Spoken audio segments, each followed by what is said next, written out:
A very good morning to you. Welcome to the show. This is New Day, Saturday edition. It is the 17th day of February 2018. We thank God for how far He has brought us into the new year. We're coming to you live from the studios of TV3 here in Accra. We're also live on 3FM 92.7. And we're streaming online at 3news.com, also on our Facebook page, TV3 Ghana. The show runs from now till 9:50, where we draw curtains on the show. We encourage you, as usual, to send through your comments, your contributions, your remarks to our WhatsApp number 050-0607-070, and we will be happy to, as much as we can, share them with the rest of the world as we go on with the program. Today, we have a number of issues to look at, a little bit of international matters, and of course, our local issues that have panned out during the week. We'll be looking at the special prosecutors, the vetting of the nominee for the office of the special prosecutor. Now this week, the much-awaited showdown between the nominee for the office of the president, that is Mr.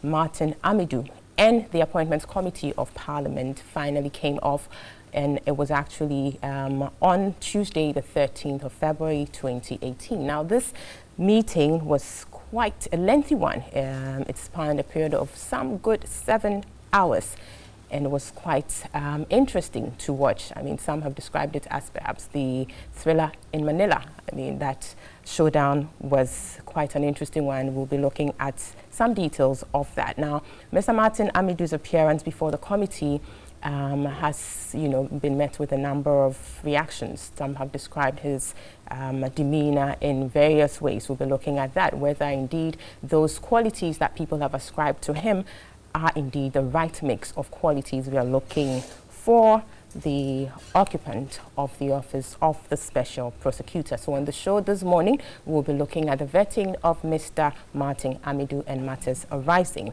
We'll also look at the special petroleum tax reduction, and we do know that after some agitation by some civil society and trade union groups, government finally decided to further reduce the special petroleum tax by 2%. So the tax currently has dropped from 15% to 13%. You do recall that the special petroleum tax was levied or is levied on petroleum products. After all, other taxes are considered in the price build-up of petroleum products, and that the special petroleum tax started originally at 17.5% and saw a reduction, 2% reduction last year in this government's first budget, which was christened the Asempa budget. Now, Parliament this week passed the Special Petroleum Tax Amendment Bill to reduce the tax from 15% to 13%. We shall be looking at this development and consider the impact the reduction is likely to have on consumers and indeed the economy as a whole. Also up for discussion it's a very important subject. We are looking at the increasing spate of accidents on our roads. Now, Thursday, the 15th of February this year marked exactly 6 years since the inauguration of the N1 highway, also known as the George Walker Bush Motorway. Now, since the commissioning of the highway, some 295 persons have lost their lives on the highway. The promise of footbridges has not been fulfilled, and people continue to lose their lives. People continue to get maimed on this highway. Now, as part of TV3's production to mark the day, a 30-minute documentary was put together. The documentary highlights a number of issues, including the plight of victims and the unfulfilled promises, coupled with the challenges of institutions within the roads and traffic sector, such as the National Road Safety Commission. On the show this morning, we shall be looking at some of the highlights in this 30-minute documentary. Also, we'll be looking at some matters happening internationally, particularly in South Africa. Now, torn between stepping down as President of the Republic of South Africa and facing a vote of no confidence in Parliament, Mr. Jacob Zuma, the immediate past President of South Africa, chose the former. He resigned on Wednesday this week after surviving numerous impeachment attempts and various scandals. For those who thought Jacob Zuma had 9 lives, finally his 9 lives ran out. He could not survive the pressure from his own party, the African National Congress, ANC. Now, in the year 2008, when the ANC recalled President Thabo Mbeki, that was the first of its kind. The ANC has done it again with the recall of Jacob Zuma, which led to his resignation. Now, the second time, the ANC has recalled a sitting president, making it impossible for the president to finish their term in office. With Zuma's resignation, Mr. Cyril Ramaphosa, deputy president and leader of the ANC, was sworn in as president of South Africa to complete, as it were, Zuma's term in office, which is barely a year to go. On the show this morning, we shall be looking at the happenings in South Africa, whether or not there are some lessons to be drawn for our own fledgling democracy in Ghana, and indeed the impact on the African continent. We'll take a break at this point. When we come back, I'll introduce a panelist and we'll dig straight into the conversations. You're watching New Day, Saturday edition. We'll be right back.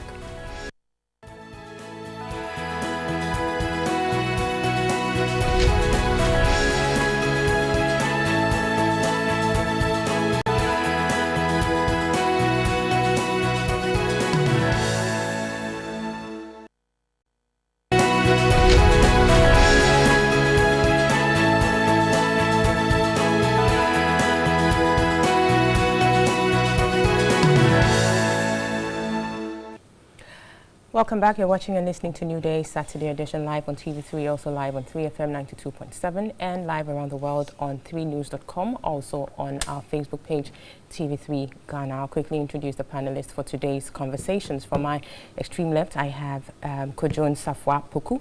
He is an energy expert. Next is Edward Bauer. He is the Honourable Member of Parliament for Bongo constituency in the Upper East region. Next, we have Kwame Jantwa. He is a member of the CPP and the immediate past vice chairperson of PIAC. Last but not least is Kofi Abrefa Afena. He is a member of the NPP communications team. Good morning, gentlemen, Good morning. and Good morning. welcome to the show. I'm very well. Valentine's Day. Yes. Thank you very much, and the same to you. At least this morning, your panel is well balanced. You will not be Is it? criticized of being a biased presenter because your show never have an NDC person on there. You know, Never a couple had? of weeks ago, no, a couple of weeks ago, you know the comments that came. Oh yes, okay, very well. You Oh know, yes. NDC. And what was the reason? The reason, well, we never got representation from your side, but The NDC we never came. did reach out. You know, we always do. We will never have we this know that, without. but now you are telling We us. always do. But anyways, So today, It does, at least, it does. Today, at least the viewers, It does. the viewers will be very happy. it does. Within the context we operate in, we have to it always means have the that. viewers It's will be very very happy. Today I'll important. be giving some preferential treatment. Yes, but very well. Let's get to it because, you know, as usual, so much to talk about, but very limited time. So we'll get straight onto it. Now, this week, specifically Thursday, 15 February, marked exactly 6 years since the commissioning of the N1 highway, N1 also known as the George Walker Bush Motorway. Now, there's been a number of incidents on the highway. I mean, lots of carnage. In all, about 95 persons have lost their lives. And TV3 put together a documentary on this issue to mark the 6th anniversary by Portia Gabo. And we will be showing some snippets of that documentary to launch our conversation into road accidents, specifically looking at the N1 highway since its commissioning. So let's take a look and then we come back to the panel.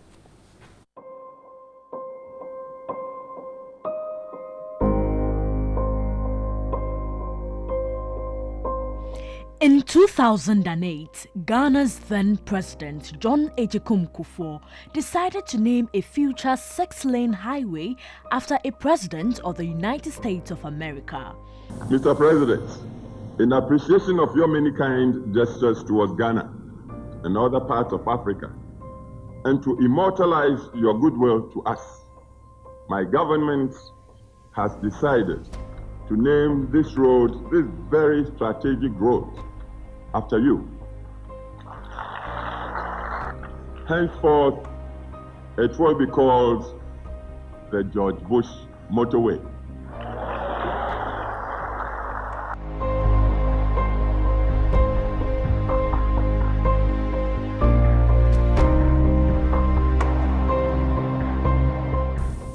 And I really appreciate the George Bush Motorway.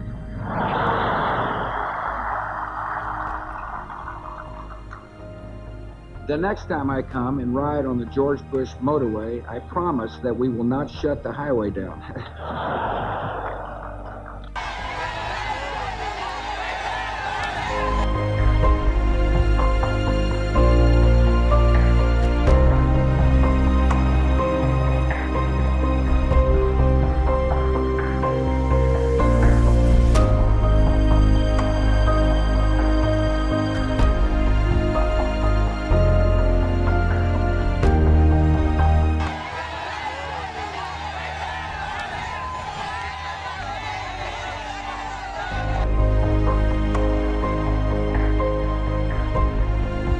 On 15th February 2012, the 14.1-kilometer George Walker Bush Highway, also referred to as the N1 Highway, was officially opened to motorists. I am happy for two main reasons. The first one is that President Agyekum Kufuor agreed to be here this afternoon. As you know, he initiated this project. They started and we finished it. The important thing is that it is a Ghana project. The motorway is expected to facilitate the movement of more than 36,000 vehicles per day and reduce peak time travel from 1 hour to 20 minutes.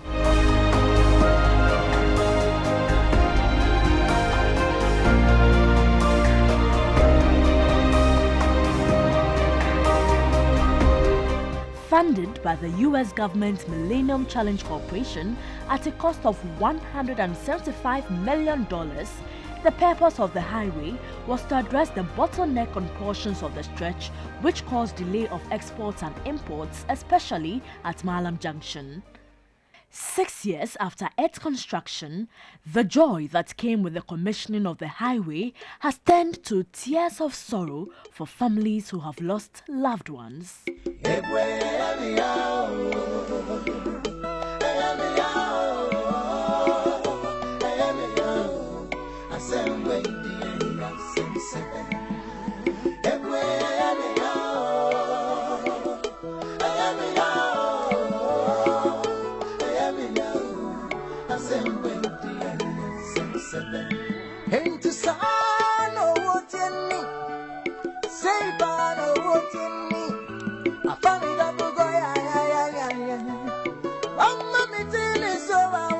21-year-old Isaac Nyamu was a young adult with special needs who wanted to make a difference in society. He died while crossing the Abekala Pass section of the N1 highway on 18th June 2017.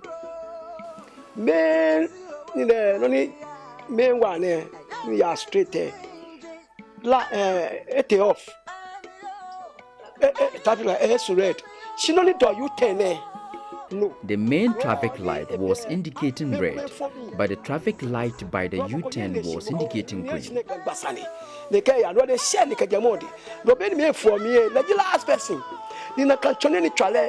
Full speed, top speed, me, when they about U-turn, it's a slow. See the speed and here can do. People were crossing. My son was the last to cross. A car at top speed approached suddenly and hit him. She didn't in a U-turn on the U-turn. Me for me, when you say, they come for me. She speed here, no, not the woman for me. Slow her down. She went to a highway near Bells and try it.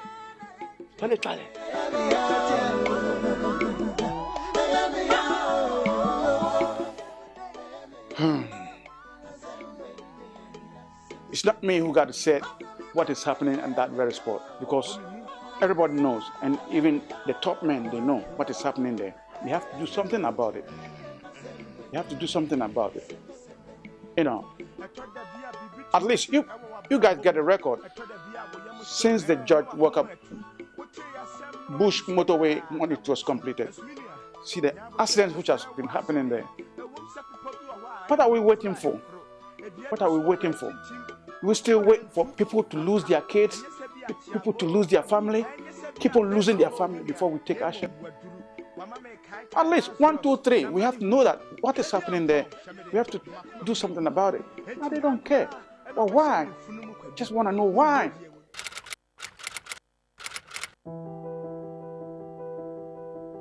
On 21st July 2017, Isaac's funeral was held at the Calvary Baptist Church in Accra.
But this young man, it does not matter how old he lives, he may have died in accident, but his soul and spirit is with the Lord. Therefore, me as a pastor, I will cry and I will say thank you to Jesus. Don't make a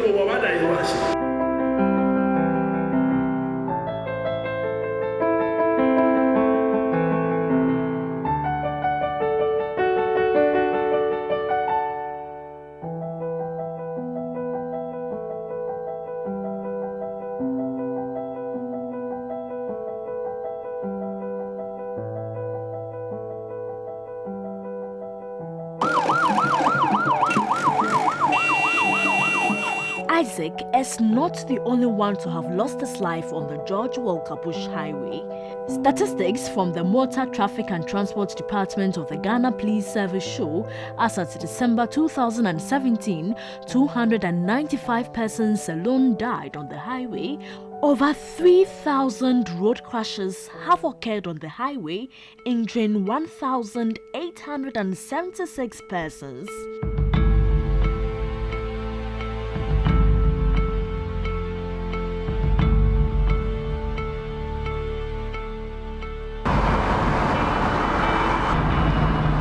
I decided to embark on a journey to find out what the causes of road crashes on the highway are and what could be done to prevent needless deaths and road crashes.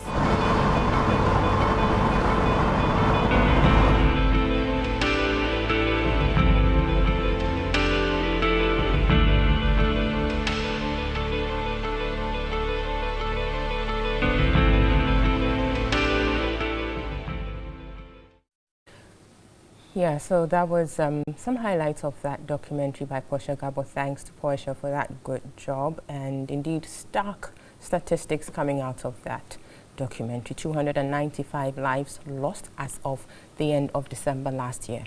Very, very, very disturbing indeed. Now, we will go into this conversation, but I would want to make reference, in addition to what we've just seen as the launch pad into the conversation, a news article that was put together, by I think the Ghana News Agency, just 3 weeks after the commissioning of the highway. They also saw it coming. Now, this is, I'm quoting them, that was in March, on the March 16th, 2012, and they're saying that more than a dozen lives have already been lost since the commissioning of the N1 highway, also called the George Walker Bush Motorway, in the national capital Accra about 3 weeks ago. So just after 3 weeks of the commissioning, more than 12 lives lost. And then it goes on to say that now if you multiply this by the number of weeks in a year, you can imagine what would happen by the end of 2012 if appropriate measures are not taken to curb the carnage on the highway. And 6 years down the lane, we're hearing of 295 lives lost. That is lost. We have the incidents of people being maimed, injuring beyond, certain levels and all of that. Quite disturbing. The question then is, what will be the tipping point? If 295 lives lost isn't scary enough to wake us up from our nightmare, then what will? Honorable Bauer, start us off with this. If 295 lives isn't enough to get us, you know, up and going, then what could? I'm just trying to look at your figures. What could? I mean, I have a lot of them here, so we would just be pulling them out as we go on. But this is what we have. Okay. Good morning to your viewers. And based on what you were telling me off stage, that for some time NDC people have not been coming here, I'm happy that today I'm given the opportunity to come and be by an independent thinker who is seen as an MPP man.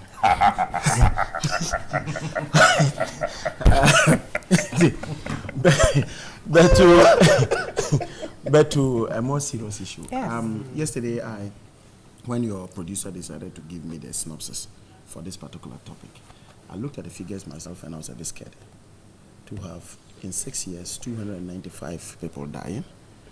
I'm told that 795 pedestrians knocked down since the inauguration, over 3,000 road crashes, injuring about 1,876. So if you see these figures, you get worried.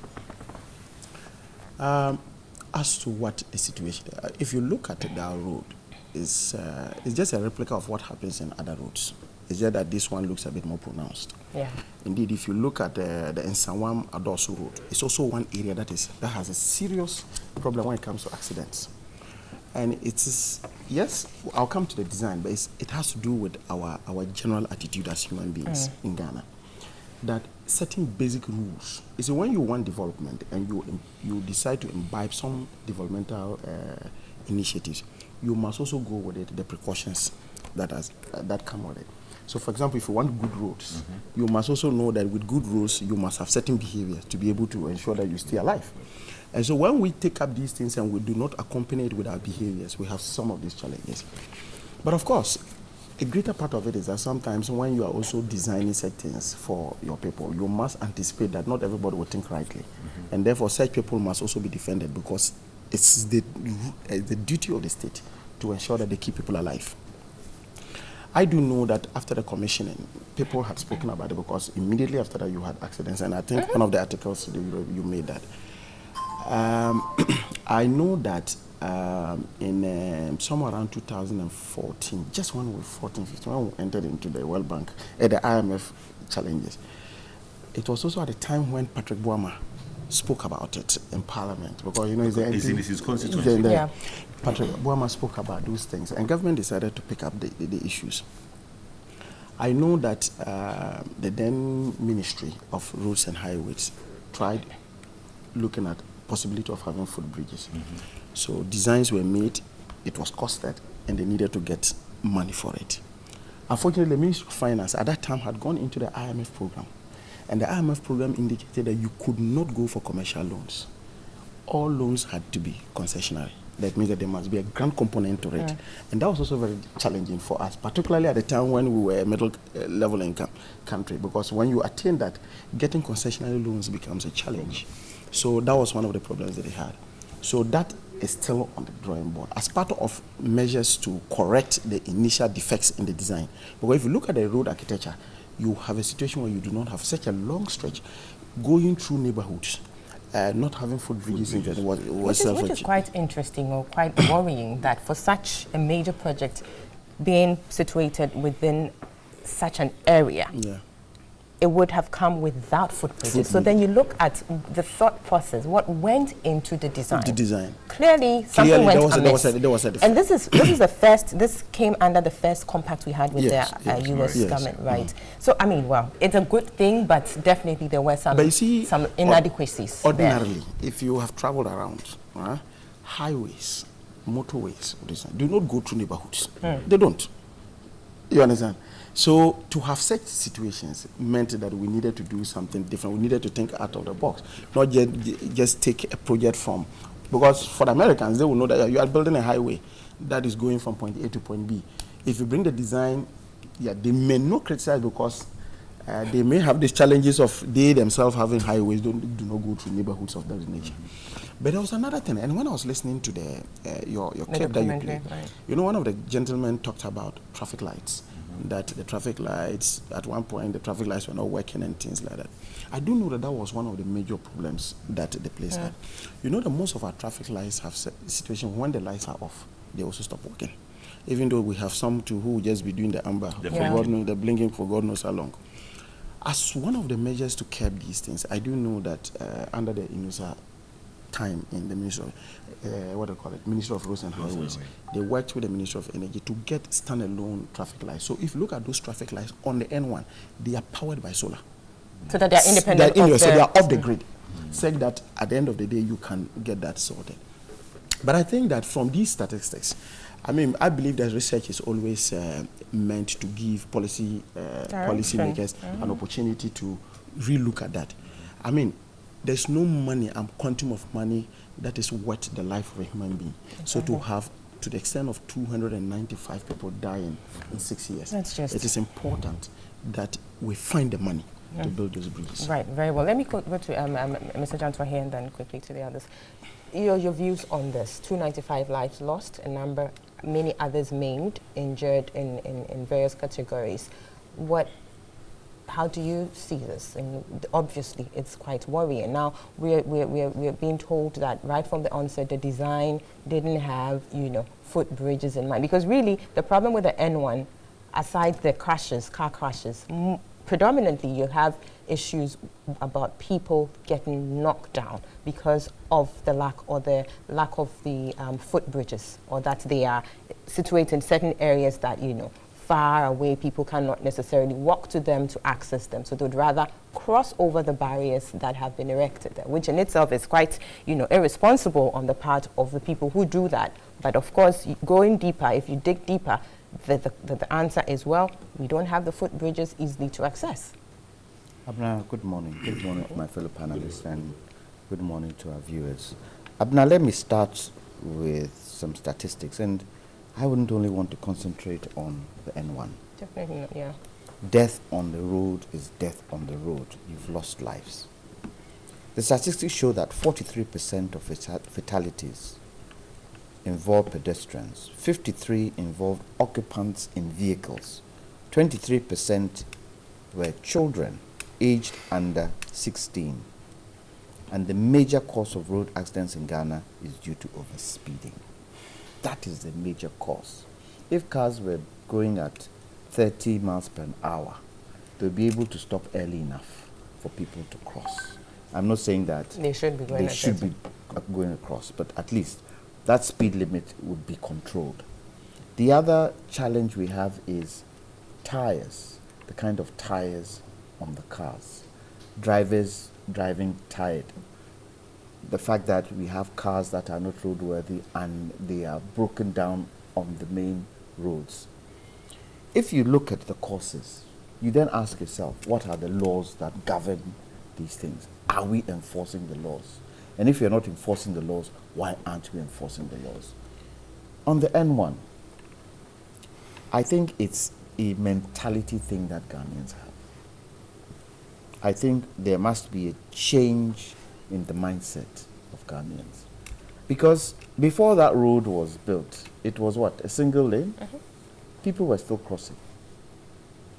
And I'm not sure whether effective education was done when the road was built in terms of how that road should be treated with pedestrians. If you remember, when they finished building that road, there were very or non-existent bypasses on that road.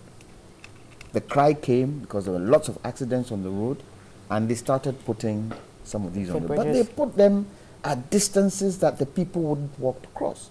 You then ask the question, were the people in the community consulted? I think there was Bawa or was Kojo who made the point that these roads are going through communities. Would we then probably say that we should not have the type of roads that we have on the N1, but we should have overhead roads like we've got at Circle, where people can easily cross? But that too, you're talking huge amounts of money to build those types of roads. However, you could build them in phases, couldn't you? There's certain points where we'll be up, there's certain points where we'll be down, which prevents people. How many people have you seen cross that overhead in Circle? Hardly any.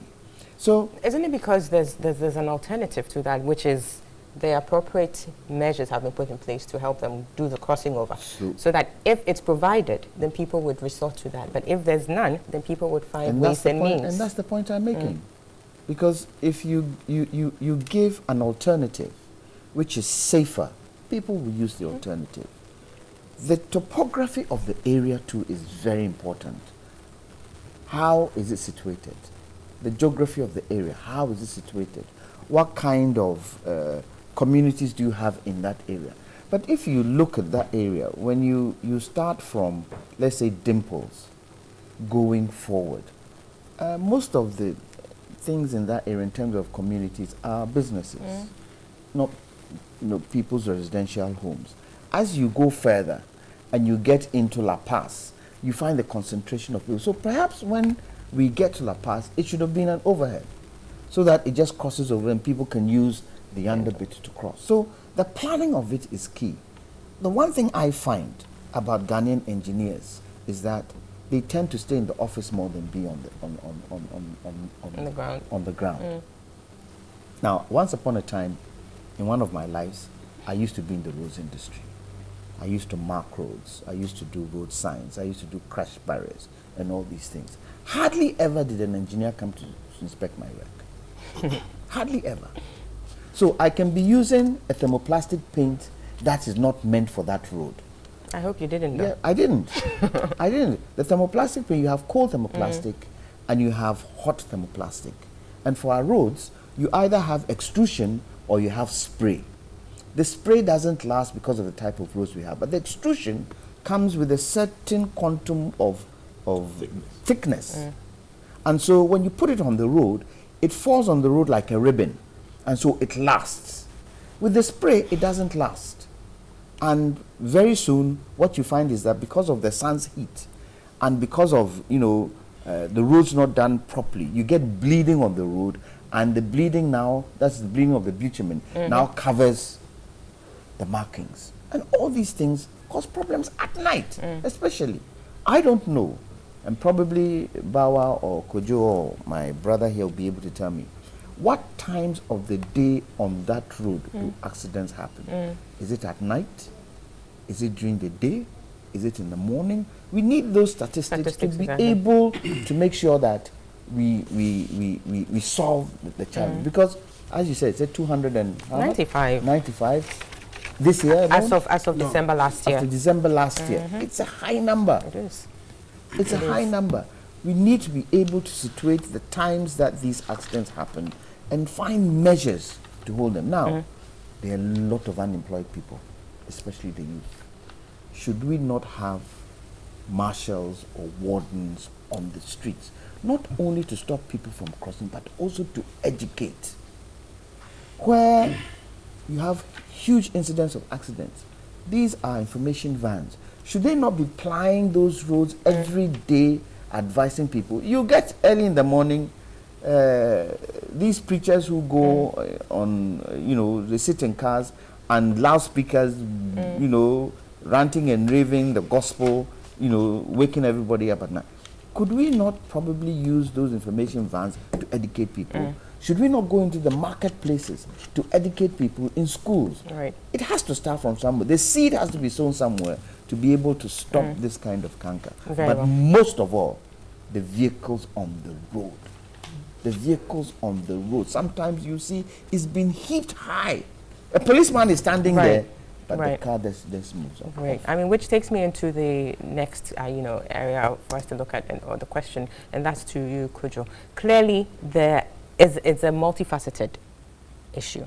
A number of factors leading to these things, and definitely bringing on board or bringing into the fray a number of institutions or stakeholders. You're looking at the individual citizen, you're looking at state institutions, such as, the National Road Safety Commission, because they have a responsibility. You're looking at DVLA, Mr. Janta talked about the status or the state of cars. And you're looking at the police, MTTU, for instance, and many others. There needs to be some collaboration here. Ministry of Roads and Highways and all other stakeholders. How do we get this working? Well, Good morning, and good morning to the viewers as well. I think it's mostly to do, I'll put it down to education. Okay, yes, there's been defects in the design. It was the same also on the Tetekwashi to Adenta Road. We realized that there was no footbridges on that one.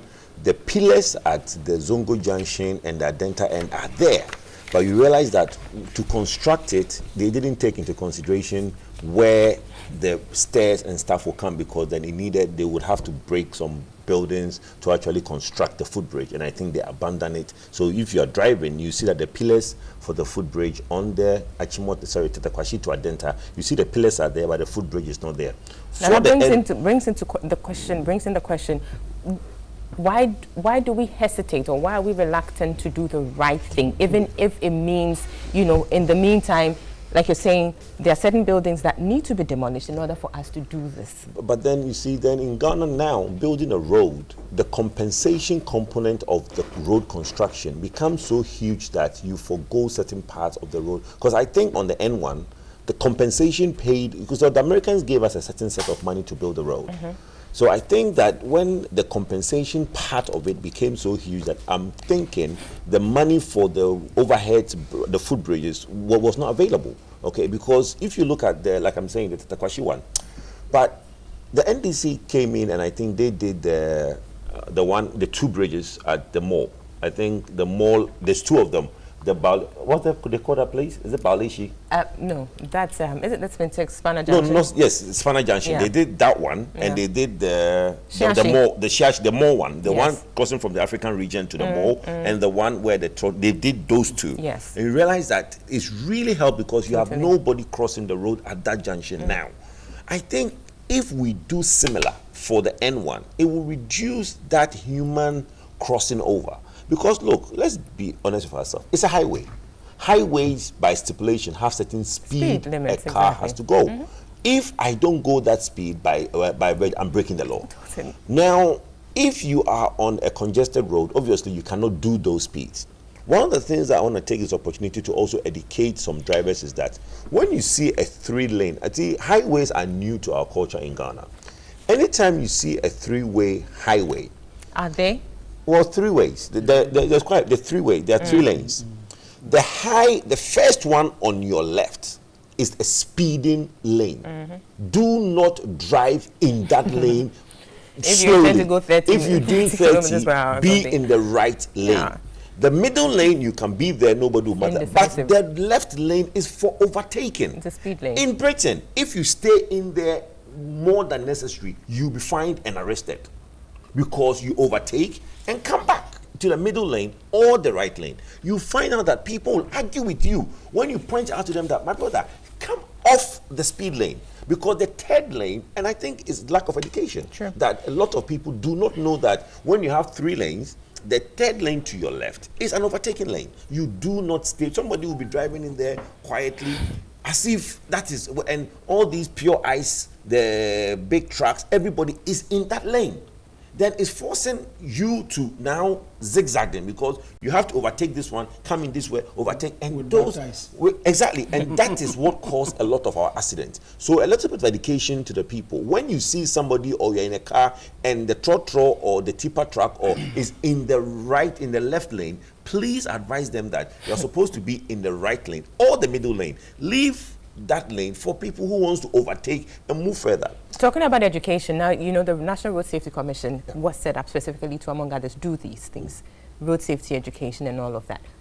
Some people have complained about them, but then there are also issues about, or genuine issues about, lack of resources for the commission to do its work. So isn't it time we put our money where our mouth is? Well, I think in the ministries, you know, we have MDAs, ministry, department, and agencies. I think when ministries does their budget, it doesn't trickle down to the agencies. If you go to every ministry, its agencies are abandoned.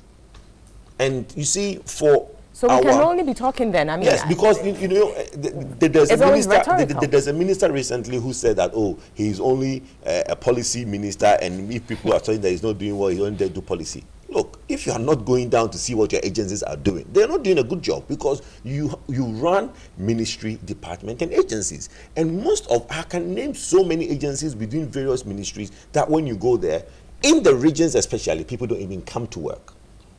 I mean, I went to Kumasi to an agency. The place was shut. For 2 days, I went there, the place was shut. And they tell me, oh, Omo Mau. But they collect their salaries. So we've run down our agencies, and they are not functioning. And you see, for the policy being made by the ministry, is the agencies that implements them. And if we're not resourcing them, then clearly from the word go, we didn't intend to effect any change there, because then it's only at the top. That is the broken system. Exactly. That we have. So how do we? And that's if you're done, then I just move to. Let me just ask you a quickly. question. Yes. How much will it take to educate people on that N1 route?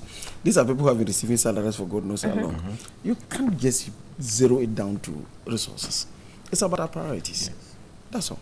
Exactly. I mean, that's the point. Towards work. That's the point. I mean, if it's our priority to fix this, then we'll put our money there. So clearly, it's an indication that we don't value lives, and I think that's the argument people consistently have. Some people that the person at the top doesn't think that he needs to pay a visit to the agency. The minister thinks that his work is to just be in the ministry, not to go to the agency. Let me quickly go to Kofi. Yes, quickly. Quick education. How many drivers understand the markings on the roads? So let me use this platform to educate them. Quickly, when you're driving on the road and you see a continuous white line, it means you cannot overtake. You only overtake when it is clear. Or you cannot change lanes. You cannot change it. When you see a double line in the center of the road, you cannot overtake at all. The only time you can overtake is when you have intermittent lines. Broken lines. That's the only time you can overtake.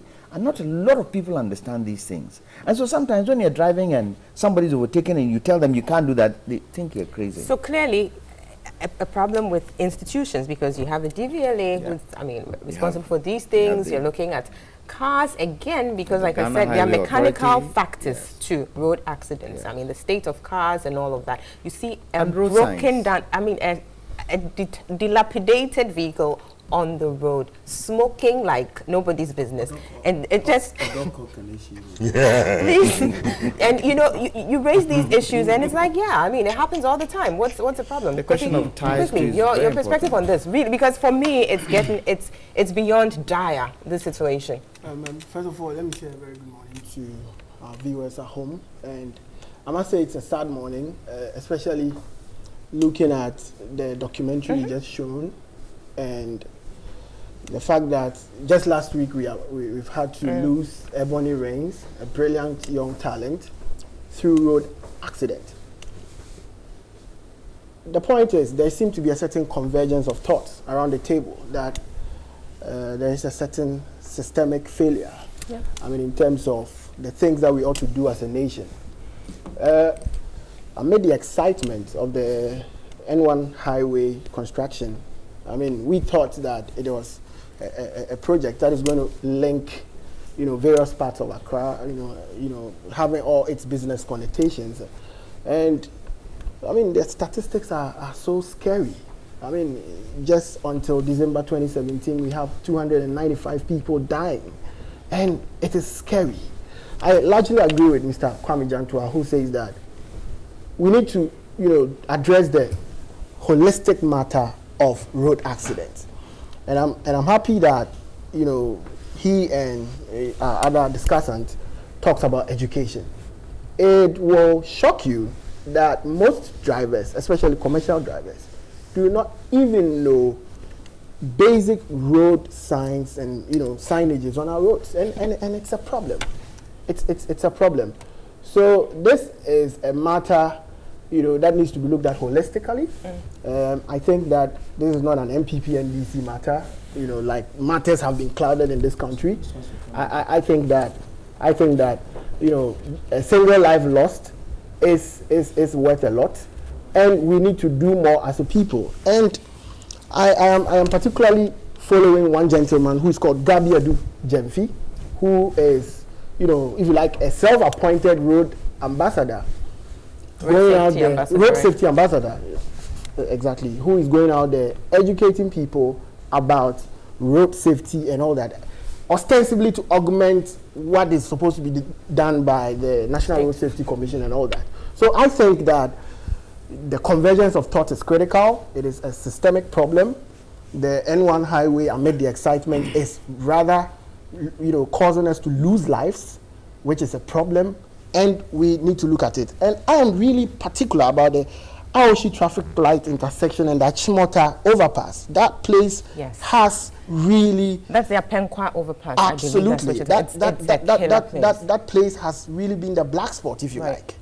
And as we mark the anniversary, if you like, of the coming into force of this important project, I think that we need to look at it. And I am aware, as the president bemoaned this particular situation of road accidents in the SONA, I'm aware that the Roads and Highways Ministry is really, on the ground and trying to consult with the necessary stakeholders for us to really address the problem on the N1 highway. Because several accidents, and it's really a problem. And I think that we need to do this as a nation, because one life lost is worth a lot as far as the socio-economic development of our country is concerned. Very well, thank you. So beyond the convergence of thoughts, we need to act. The president tweeted 2 days ago that he's asked the road and highway minister, the interior minister, and one other minister to come up with a roadmap for. So he tweeted that like 2 days ago. He's the one managing his very well. Yes. Quickly, then we need to take a break, but I need to take messages. Let me say something about education. Yeah. I have realized, working at the Ministry of Energy, where a lot of projects come through, you have project designs, even in terms of even just designing it, that they do not even incorporate in it issues of communication. Issues of conscientization. It's always an afterthought. It's always an afterthought. And I believe this particular project was equally same. Because people, when it was a single lane, as you said, we're not getting these days because the cars were going slower and the people were used to crossing. So now a new one comes and they still think that they must have their own habits. It's easier to cross a one lane so it's than it's about how you package the whole program, the whole project. And it's something. Very well. Just quickly, then yes, we take a break. I know. As I said, it's a multifaceted issue, and we need to look at it. As he rightly said, the president has directed this interministerial partnership specifically to look at accidents in general. Accidents in general, not just N1 highway. As I'm saying, it's an issue that we are looking at from various angles, and we will get to the bottom of this. This president has demonstrated his commitment to... There we go. Very well. That's fine. Let me take some messages. Just a minute. Allow him. Wait a minute. Allow him. No. Mr. Ganta, allow him. You have 30 seconds to wrap up, please. This president has demonstrated commitment to all sectors of the economy of Ghana. And that is what I'm talking about. Very well. Thank you very much. That's fine. Absolutely. We are incapable. Let me put the cat amongst the pigeons. Go ahead. Kofi said it's not an MPP NDC thing. It is. But it shouldn't be. It shouldn't be, but it is. They've been in power for how long? This problem should have been sorted out by now. Well, that's what true. What have they done about it? All these institutions we're talking about, doesn't it come under a particular government? It does. And what have they done to enforce it? That's where we are at, and we hope some change happens. But let me take some messages quickly, and then we go for our first break. Now, this one says, Abna, good morning to you and your guest. Drivers in Ghana, including the president's convoy, don't respect the traffic lights, especially the yellow light and the zebra crossing, which is very bad. In fact, this is a very good point because, well, there are so many issues that happen with these kinds of, and this is coming from Patrick Sigbifia in Kumasi. The N1 highway is designed to, it says, facilitate easy movement of vehicles and add up to our road network systems in the country. Accidents that are occurring on the N1 highway are due to the nature of the N1 highway, behavior of some drivers, some pedestrians not respecting road rules, and many others. This is Aaron Babako, and you are in Latvia. Kochi, thanks for that. This one is asking, what about those who cross the road under the footbridge? Yes, indeed, all of those come into play. Another problem is the bush burning on the sides of the Tema motorway. Petrol tankers ply this road every day and can catch fire. Do we always have to learn after major disasters? So obviously, it's our lack of adherence to rules and regulations which is causing all of this. But well, I'll take a break here. When we come back, we will read some more messages and then go into the Martin Amidu vetting, which would be quite an interesting conversation here. So stick and stay with us. We'll be right back.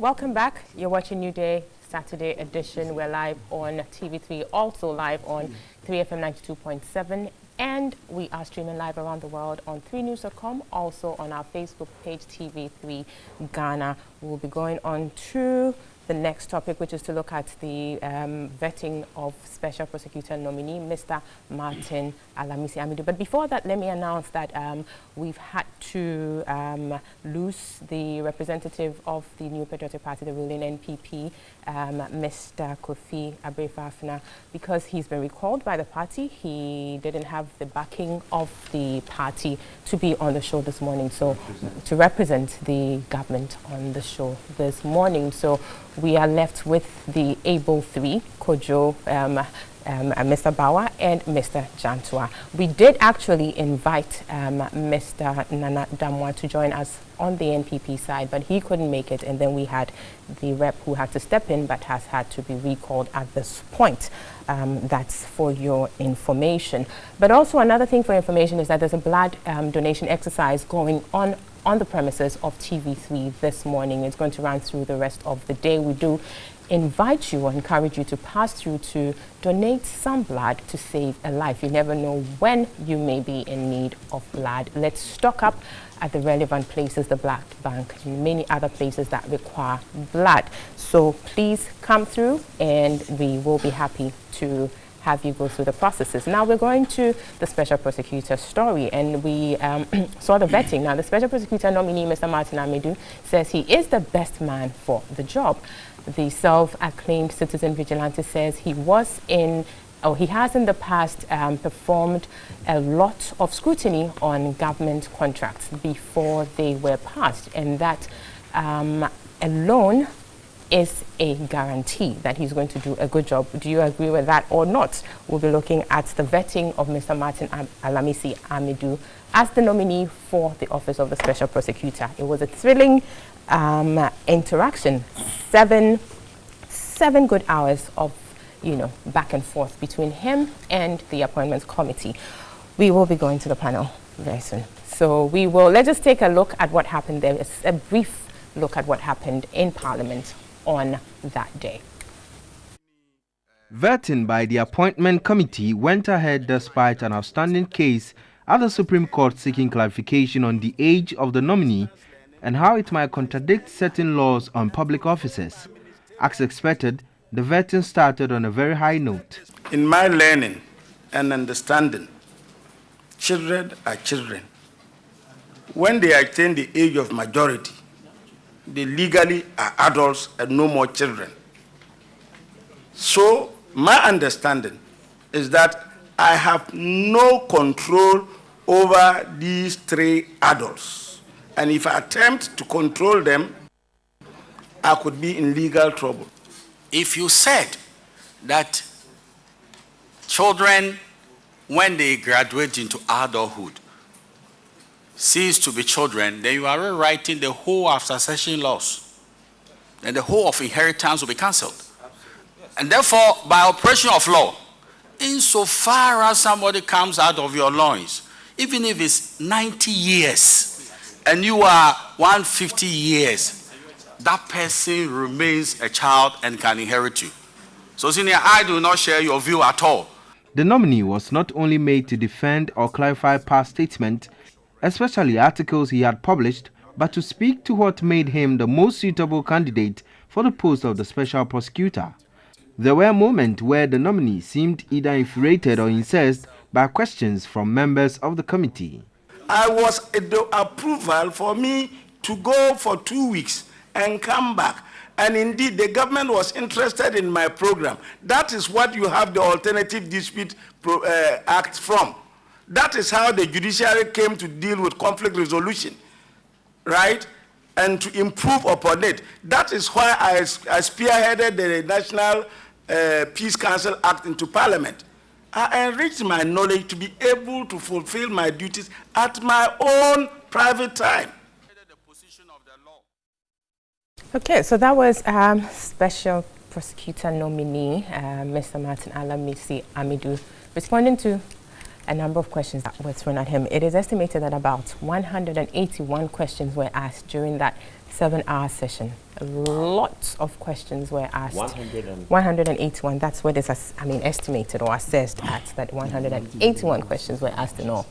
Wow. 7 hours, seriously. And you have how many people on the committee? About 25 or so. So, assuming each one of them has even just 2 questions. Well, but that's fine. You remember Fifi Kweti? Honorable, start us off. I should start. What your view of the vetting? How did he fare? Thank you very much. Martin Amido, first and foremost, let me congratulate him for his nomination. He comes from my region, and so I can only be happy for him in terms of that. But in terms of how he fared at the committee, I want to look at it from various angles. There were a lot of things I was not surprised about Martin Amido, because there were things that we were already aware he will... the way he was. That was just Martin Amido clear. To be expected. To be expected. Even though in this particular, some of the things we knew about him were exaggerated in terms of the way he came across. My first shock, actually, on when the vetting started was his exchanges with the minority leader. When the minority leader indicated that, oh, we'll have to resolve this in the Bursa way. You remember that statement? Anybody who comes from the 3 northern regions was shocked by Martin Amido's behavior. The reason is because it's a common saying within the northern sector that if you say that we want to be very serious with you today, it means that we would solve it in the Bursa way. Indeed, if you look at the northern sector, we have a lot of cultural jokes that we do to each other. And that's why even sometimes there are some cases, even though they are legal cases, 2 families from different tribes will ensure that you withdraw the case because of the history you have. I use the typical example of Honorable Ilechere, who has been in Parliament for God knows how long. I am nowhere near him in terms of experience, everything. I meet Ilechere and sometimes I look at him and tell him that, look, you are lucky that your father took you to school. You are now a pharmacist and a lawyer. You would have been following God knows what. And I make those because culturally, the Frafra people in the Dagabes play. I remember one time I met him in the elevator. And I was with the Volta region guy, and I saw him and I said, you, what are you doing here? Get out and let's go. And the guy was shocked because he didn't expect me to say that to Electra, who was my far senior. But that is it. That is how we do to build each other. So when Haruna made that statement, it was within that context. And Martin knows about that. So for him to have reacted the way he reacted, in itself was very unfortunate. And if you ask anybody from the northern stock, everybody was disappointed. Very, very disappointed. So that's the first aspect. The second aspect was that. But why do you think he would react that way? If I wouldn't know. I wouldn't know what the motivation is. Because particularly throughout his conversation with the committee, you realize that he consistently talked about the northern culture. He talked about he being a product of that culture and the fact that there were certain values he had imbibed in him throughout. So with that, as part of his story that he was narrating to the public, we were surprised the way he behaved in terms of the reaction to the minority. But maybe because after his appointment, you know, there were a lot of controversies surrounding people making comments and other things. And he may have thought which that appointment? When his nomination. When he was nominated. Yes. Even now, even the nomination, we are confused because he himself talks about the fact that the president called him and gave him the nomination. Meanwhile, if you look at the act says that he is supposed to be nominated by the well, as far as we're concerned, the Attorney General did that. And then approved by Parliament. But he says that it was the president. But you don't need to be confused because the president, in announcing that, said he's acting upon that. So let's take what the president said. The point I'm making is that the man himself says that he got his nomination from the president, not the Attorney General. But that is for another day to discuss. So that was my first reaction on that. My other thing that I think I want to look at is some of the issues that were basically raised and his response to them. I think that one of the things that came out very clearly was the issue of his quote-unquote dismissal from government. The Mills government. And then a letter that was read out to him. You see, let me make a point. If you are occupying you are going to occupy a public office of that nature, people expect that you should own up to decisions that you take and be ready for them. You know that letter has a history. The history is just based on the fact that you raised some accusations against your previous, the person who was occupying the office, your predecessor. And you said certain things that were very damning, and it meant that the president needed to act on them. Now the president decides that, look, on the basis of this, because it's based on conviction, that place, are you able to substantiate this for me? Because just writing them in themselves are not enough. So that I can put that to the, whoever you are accusing. You don't do that. Then you come back and then at the end of the day, you write an apology letter on the basis of that. And when they ask you, you say it is because you were, that letter was procured after a conversation with Kojo Chikata and then the late Professor Awono. So you are not even ready to own up to a letter that you signed yourself. And you are going into an office where integrity is very key. That is an area I looked and I saw that it was a bit worrying. The other part I saw that was a bit worrying for me was his reaction to Okudzeto's question on a page in Dr. Obed Asamoah's book about him, saying that he was not going to add any value to the Take It or Leave It. To be very sincere, he had all the right to react to that particular comment. He could have reacted the way he wanted. The part that I got surprised about when he talked about the issue of boss and who was his boss and who was not his boss, because Okudzeto used that word boss. And this is what he made. He indicated that the man was not his boss. He didn't pay his school fees. He didn't do this. To be very sincere, today as I speak, my boss is Haruna Idrisu because he's a minority, but he didn't pay my school fees. He didn't. I independently contested my seat and won. But he is my boss. By virtue of the structure that is put there. The fact that you had your appointment from the president does not mean that you don't have a reporting structure. So for him to have made that, for me, confirm some level of certain things. And I'll tell you, there's this unspoken truth among a lot of people about his quote-unquote bitterness towards John Mahama. And all of us have always indicated that it's the big elephant in the room nobody wants to talk about. The issue is this, and it permeated in some of his statements that he made. We've always all believed the fact that he thinks, if you look at the Northern Stock, that he's one of the oldest cadres and other people who came from that place, from the North, and had sacrificed for the tradition. And therefore, if there was anything that had to do with who becomes what, he becomes the next person to be there. Now you have a situation where John, who comes in early 1996 from his NGO world, comes and after 2 or 3 times, he is a vice president. And before I realize he's a president. So people see that particular issue of the fact that Nkamina was a Woho sort of attitude being there. And it is key, it manifested itself in the way he responded to the boss, Masterton. Particularly when he said that he was at the ministry before even Obed Asamoah came. He served under Ekins. You remember he made all those statements. He was at the ministry before this man came. But so why do you think it's coming out of a certain bitterness he feels towards John Dramani Mahama? No, I just look, I'm just making that it is a pattern. You realize that the fact that he thinks that MBA, Meba Hache. So and that's your perception. Yes, that's what you think. Because already this is something that I said is the big elephant in the room that nobody talks about. And people know this, people have it in their minds. But he was almost, confirming those particular issues out there. But the other part that I thought was also very interesting, and I think we needed to look at it, had to do, you realize that and that's an interesting thing that will come later. Quickly wrap up for me, yes, and then yes, on that. You realize that the issue of the Supreme Court case. Yes, if you look at the complainant who went to the Supreme Court, he didn't ask for an injunction, and so Parliament, in its own wisdom, felt that they could go on, irrespective of whatever happens. Which one is this with the Dominic Ayini's case? Okay. But I mean, the interesting part of the thing, I see this thing as a missile that is coming, and I'll explain to you. It's not about mathematics.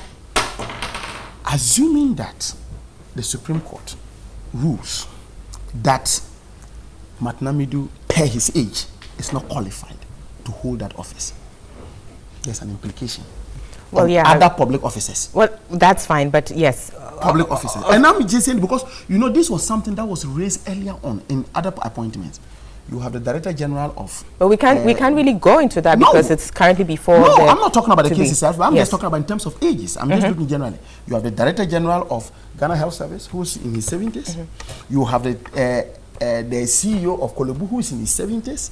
You have the MD of GMPC, who is also in his 70s. You have the MD of TOR, who is also in the same neighborhood. As you can say, yes, no, he's above 66. He's above 66 years. And so I am just making a point that at the time when we have no... Sorry. I hope these are not... Sorry about that. Is it, at the time that we have no jobs for even the youth, people who are there, we are going back to pick retirees. Very well. I mean, for jobs like this. That's an issue that we can also discuss and explore. Well, that's fine, but I think that was a cue for us to move on from you, so we can safely move on. We'll go to Kojo. Your perspectives. How did you see his the vetting? Honorable Bauer has raised a number of things. You know, people may call it a bit some contradictions in his responses in certain areas and all, but generally, what would you say? I have always admired. Did he present himself as the person? I have always admired Mr. Martin Amidu from far. In 1999 is the first time I actually met the man, because he used to come to a house where I lived and worked. You know, the late Honorable Hawa Yakubu from Boko was a very good friend, though they were in opposite camps. They were very close. So they sometimes meet, and when Honorable Martin Amidu would come to the office to see my madam at that time, I will be there, and that's when I first met him. And I've known that the man is a man of principle from far, and all the things we all know about him. I think there is a certain level of bitterness between the man and the NDC. So when the man appeared on the panel, he had a certain angle that he was coming, and everything that the NDC would say, he had a preconceived of how to attack it. But do you share Honorable Bauer's point that he has this bitterness towards Mr. Mahama as a person all day? Well, I think, you see, if you look at the history with Mr. Martin Amidu in the NDC from 99, how he became the vice nomination, how he now, you know, there is a history. I don't think we have the time to go into that. Sure. But there is a level of bitterness. And you see, he's the old guard, the cadres who feel that the NDC tradition stands for a certain principle. And seeing a new influx of people come in and dilute that principle and take it to a different level, he has his own reservations. So you see it as a matter of principle, yes, and not that person necessarily? I don't know, I can't infer, you know, and what my brother said was an inference from him per se, looking at what the whole thing is. I can't infer that because I don't know what he knows. But what I can say is that there is a bitterness between him and some elements within the party who he feels that are diluting the values of the party. And as a cadet and as a person who's been there from day one, he feels that certain values of the NDC, and I think him and His Excellency John J. John Rawlings shared that common view, that the values that they fought for in 79, 81, accountability, and all the things they say have been stripped away. And in fact, in his mind, His Excellency John Dramani Mahama's regime doesn't stand for what they fought for. So that is to the side. But to me, let me now go to Mr. Amidu as the nominee, special prosecutor. They say that he's a bitter person. They say that he's temperamental. They say that, well, he's emotional. When he's emotional, he can make. But that is what me and most Ghanaians want in a special prosecutor. Do you want a bitter person being a special prosecutor? Yes. You know why? In Ghana, most people, when it comes to certain cases, get off on technicalities and bad prosecution. The man we will know, most Ghanaians will now sleep well that if you are found not guilty under Mr. Martin Amidu's prosecution, then you are not guilty. Because at least we will be sure that the prosecution was done well. The investigation was thorough. He is not going to do favor, be it an MPP person or an NDC. That is why somebody said that the MPP is holding on to a tail of a lion. It's nursing a lion, actually. Yes, because basically he doesn't, no fear of favor. He will go after anybody and he will do a thorough work. So I want somebody who, when a document comes in front of him or a petition comes in front of him, the content of the petition disgusts him put him on the edge, and he has a fight in his belly to go and do for Ghana what we want a prosecutor to do. But on the bitterness issue, don't you think that it could be problematic depending on who is on the other side of his bitterness? Well, what's the worst he can do? He's not a judge. So that it could he's not a judge. He can only hunt you. Tilt his look or his outlook towards his job. Well, does it mean that he'll go to the court and do a shoddy work? No. If he's bitter towards you or he's bitter towards anybody, it means he'll do a good job and make sure he prosecutes you to the best of his ability. That is what we want. What I'm saying is that he could be bitter against my brother Bawa. If Mr. Bawa has not taken double salary as a minister and as an MP, then he has nothing to fear. If Mr. Bawa has not signed a voucher that he's not supposed to sign, he has nothing to fear. So if you are clean, and I gave an example earlier, in traffic, most of us don't wear our seatbelts, but the law is that you should wear your seatbelt. Then a policeman walks among all the cars that nobody's wearing a seatbelt and come to you and say, my brother, park your car. Straight away, you get upset because you're like, my brother, why are you picking on me?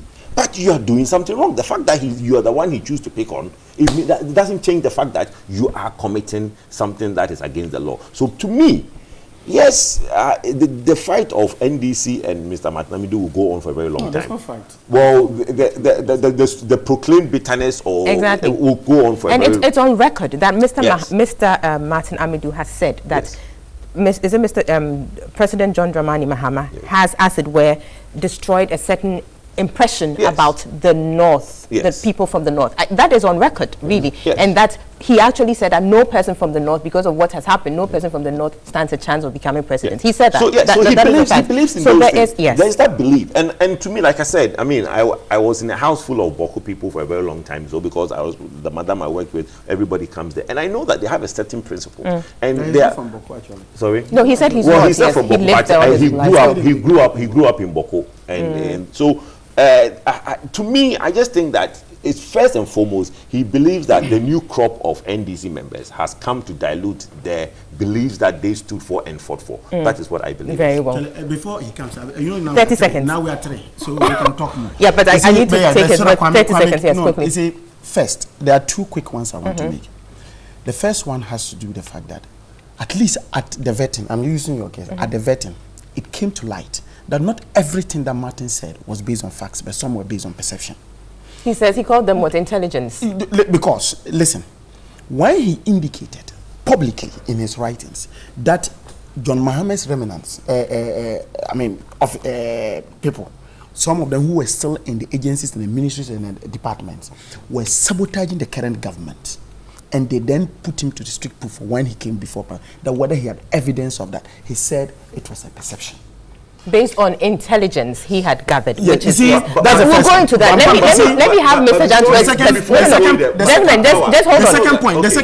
I will come to you. We will look at the nitty-gritties of it. So let me just take Mr. Jantwe's perception or perspectives about the general, conduct of the vetting. Mr. Martin Amidu's demeanor, do you share in what has been said here? There's a certain bitterness. There's, he said openly, publicly that yes, he feels the NDC is no longer what the NDC used to be, or is not, upholding the values of the founding fathers, probity, accountability, and all of those things.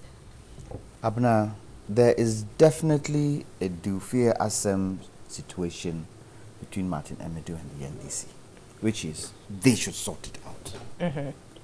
It is on one side of the whole argument that has come up. They should sort it out. Now, the danger for me is the word bitterness. He cannot take that emotion of bitterness into this office. Because if it's truly bitterness, then it's going to create a lot of challenges for him. Now, he made a point, which he said, and I don't want to take it as bitterness. I want to take it as a misunderstanding between he and the NDC now. Now, he made a point. He said that because of the office he has been nominated for, there is no way he can act the way he used to act in the past in terms of going to sit on the media and talk. And that since he was nominated, he has declined speaking with the media. So he recognizes exactly what the office he's been nominated 2 stands for. The NDC and Martin Amidu should try as much as possible to solve any misunderstanding, between them. Now, he made a point, and if you may permit me to quote. Sure. He said, "Corruption has done so much damage to this country. In conflict resolution, it is called structural violence. It is an invisible violence that kills millions without anybody seeing it." That is profound.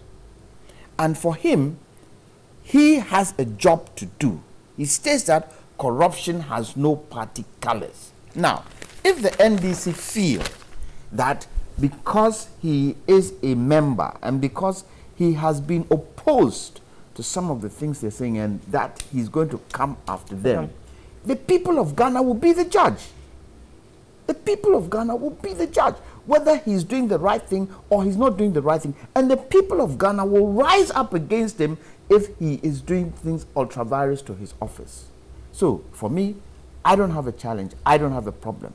I think, as he said, looking throughout Ghana today, who has followed corruption the way he has done? And how meticulous he has been.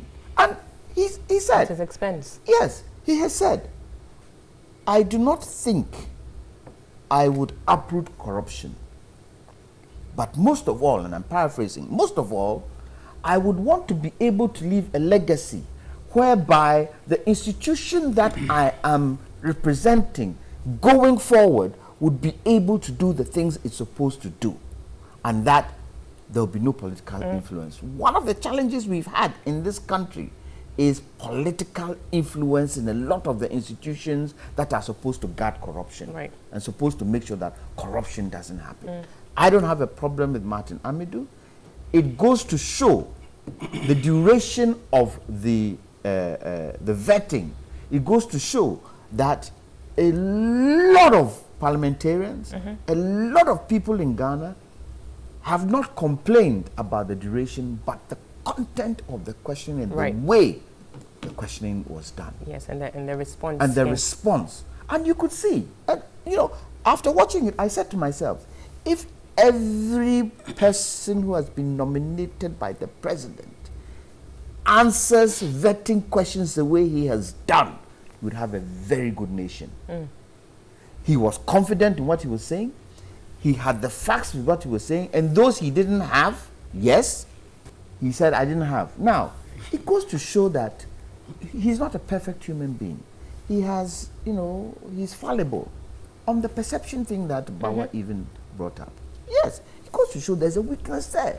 He cannot be perfect in anything. But overall, when it now came to the voting, it was what? 99%? More than that. 99.9%? It goes to show that even the NDC, within their own ranks, realize that, yes, he is the man for the job. But the NDC said that even before the vetting, they had agreed to actually approve him. At least that I heard that from Mr. Mahama Ayariga. So clearly, regardless of what happened at the vetting, session, they were going to do that anyways, because they said if they hadn't done that, if they didn't approve, it would come across as, yes, the perception out there that the NDC is afraid would be given some credibility. That's what. But we do need to take a break. We do need to take a break. When we come from the break, we'll look at that. And then also an important thing he said, which has to do with corruption, obviously, and that if Ghana were to deal effectively with corruption, we wouldn't need foreign aid. We'll look at that and then see how, moving forward, how the office is going to work. Please wrap up for me, 30 seconds, then we go for break. Yeah, the point I was going to make was that when you look at some of the references he made in terms of his own ethnic background and the way he indicated that the elders are the ones we look to, if it so happens that you do something and even right, they would chastise you there, but when you turn your back, they would tell the elders that you do it right. And I'm being mischievous here. I might be wrong. Could it be that Martin Amidu sitting there, looking at the people interviewing him, he would say to himself, but all of you people, you are below me. Yes. You're my children. And that would probably have sunk into the way he answered some of the questions. The other thing is that now he's going into this position. He did indicate that where lawyers are concerned, you are not subservient to anyone. You have to stand as yourself. Now that he's going to have lawyers surrounding him, is he going to be a team leader? If one of the lawyers or one of the people there decides that what you're doing is not right and they speak against it, how is he going to take it? Well, so I looked at some of the things he was saying and referred it to his own practically would be in his office. Very well. We'll go into those details some more when we come back from this break. You're watching and listening to New Day Saturday edition. We'll be right back. But please note that the blood donation exercise is ongoing. You kindly pass through Donate a Blood, and we will be very grateful to you. And indeed, you never know when that would come in handy. You're watching New Day Saturday edition. We'll be right back. Stay with us.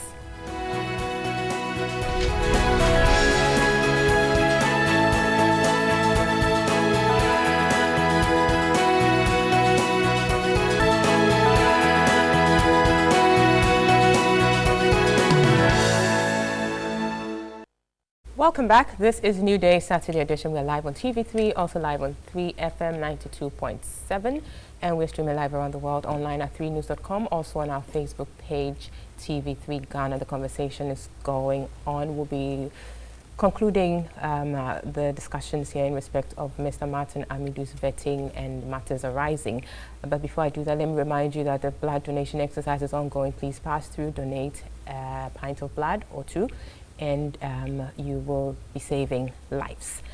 We will be happy to see you here passing through to do just that. Now quickly, let's go back to the discussions. Yes, Mr. Danto, I'll come to you, but let's really introduce this, that the special prosecutor during his vetting, special prosecutor nominee during his vetting said that Ghana will not need any foreign aid if corruption is uprooted in the country. He was reacting to a question posed on Ghana's corruption stand by the vetting committee in Parliament. Let's take a listen to that particular interaction, and then we'll come back to the panel. Corruption has done so much damage to this country. In the conflict resolution, it is called structural violence. It's an invisible violence that kills millions without anybody seeing it. Taking millions of cedis for oneself under illegal circumstances deprives people of good health, education, and all the developmental facilities you can give. So what I want to do is to be able to set up a credible institution with a credible culture, which will be able to block the leakages and the seepages. If I'm able to do that, I don't care even whether I am not able to prosecute anybody. And part of the law says that it is preventative, right? So if I can put the machinery in place to prevent these leakages and seepages, I can assure you that if we succeed, we won't need foreign aid. I will say, with knocking my chest, that the amount of seepages and leakages at the ports, if we were to close them, our budget will not need foreign assistance. And that is why I accepted this job. There you have it. So the nominee saying that he accepted this job to help, close the leakages or the loopholes in the system, seepages and all of that, is making Ghana run this economy we are running, a deficit one that we are struggling to deal with.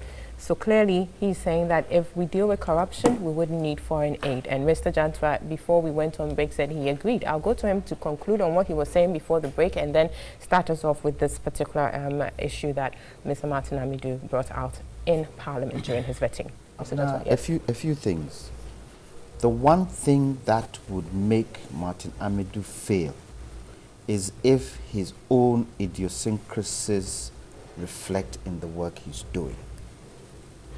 Which is interesting, because we think his idiosyncrasies, his qualities and all of that perhaps are the right mix for the job. Yes. Yet you're saying we could have... Yes. Okay, tell us. Nobody is Explain. perfect. Yes. his him being very temperamental to some point, the way he handles his staff, if he tries to, you know, push them, not give them respect, not give them the chance to also air their views, it will start creating challenges within that secretariat alone.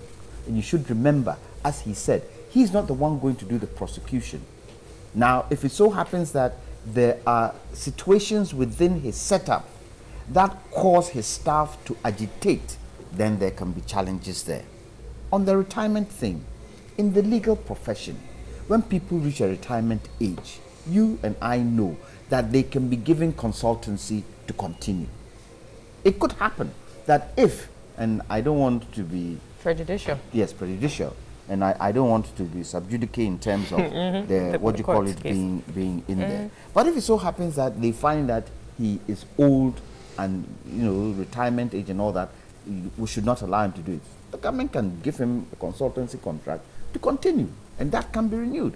Currently, isn't the IGP, has he not passed his retirement age? Yeah, but you have an opportunity per law. You have the opportunity after 60. You can have a contract for 5 years. Not beyond 5 years. No, you can't. Whatever. Yeah, so that is the law. Whatever the case is, if it so happens that the work he's doing and the president and the people of Ghana feel he is the right person to do the job, I don't see why that should be a challenge. Yes, but we can. Yes. I mean, Yes. we don't want to. Yes, exactly. We don't want to. Just a minute. We don't want to go into the merits of the case pending before the court. We don't want to do that. But obviously, we want the laws to be complied with adequately. Abna, yes. Let me now move on to one particular issue that I find, and the fact that I've been on PIAC for nearly 3 years. Martin Amidu is coming in to help with the corruption situation we have in this country. What about those situations where, and I will only relate it to oil revenue because that's what I know best, where oil revenue has been invested in a project in a district or in a region, and you go down there and you do not find the project there, and nobody can tell you where the money is. And it has got to do with government institutions, MDAs, MMDAs. Who takes this case to the special prosecutor? I don't think, and either of you can correct me, whether the special prosecutor is supposed to go out there and find corruption cases, or it's supposed to be reported to him. Oh, no, you need to read the act. You see, when you read the act, it tells you that apart from the fact that he can investigate himself, cases that have been investigated, whether it is through the Attorney General, Auditor General, Yoko, what have you, as long as they are cases within the confines of the law, they can bring it to him to prosecute. No, I'm saying you can petition him. Well, if nobody petitions him. No, he doesn't need to be petitioned to take it. Exactly. For example, yes, he doesn't need to be petitioned to take it. Right now, we've had a huge challenge at PIAC, where we've gone into the country having public engagements, which is part of our responsibility, and the people coming back saying to us, you've done all these investigations, you've seen all this hasn't happened. Who's going to prosecute these people? And we find that in this country, institutions don't charge themselves. Well, the point is, looking at the Act, it clearly, to achieve the object, the office shall investigate and prosecute cases of alleged corruption and corruption-related offences under the Public Procurement Act 2003, investigate allegations of corruption. We'll come to this. We need to quickly take a look at what's happening outside on the premises of TV3, where the blood donation exercise is going on. I've been told that, yes, we need to take a shot. So we will see what is happening. So there we have live pictures, somebody offering himself to, this process. Thank you so much, gentlemen.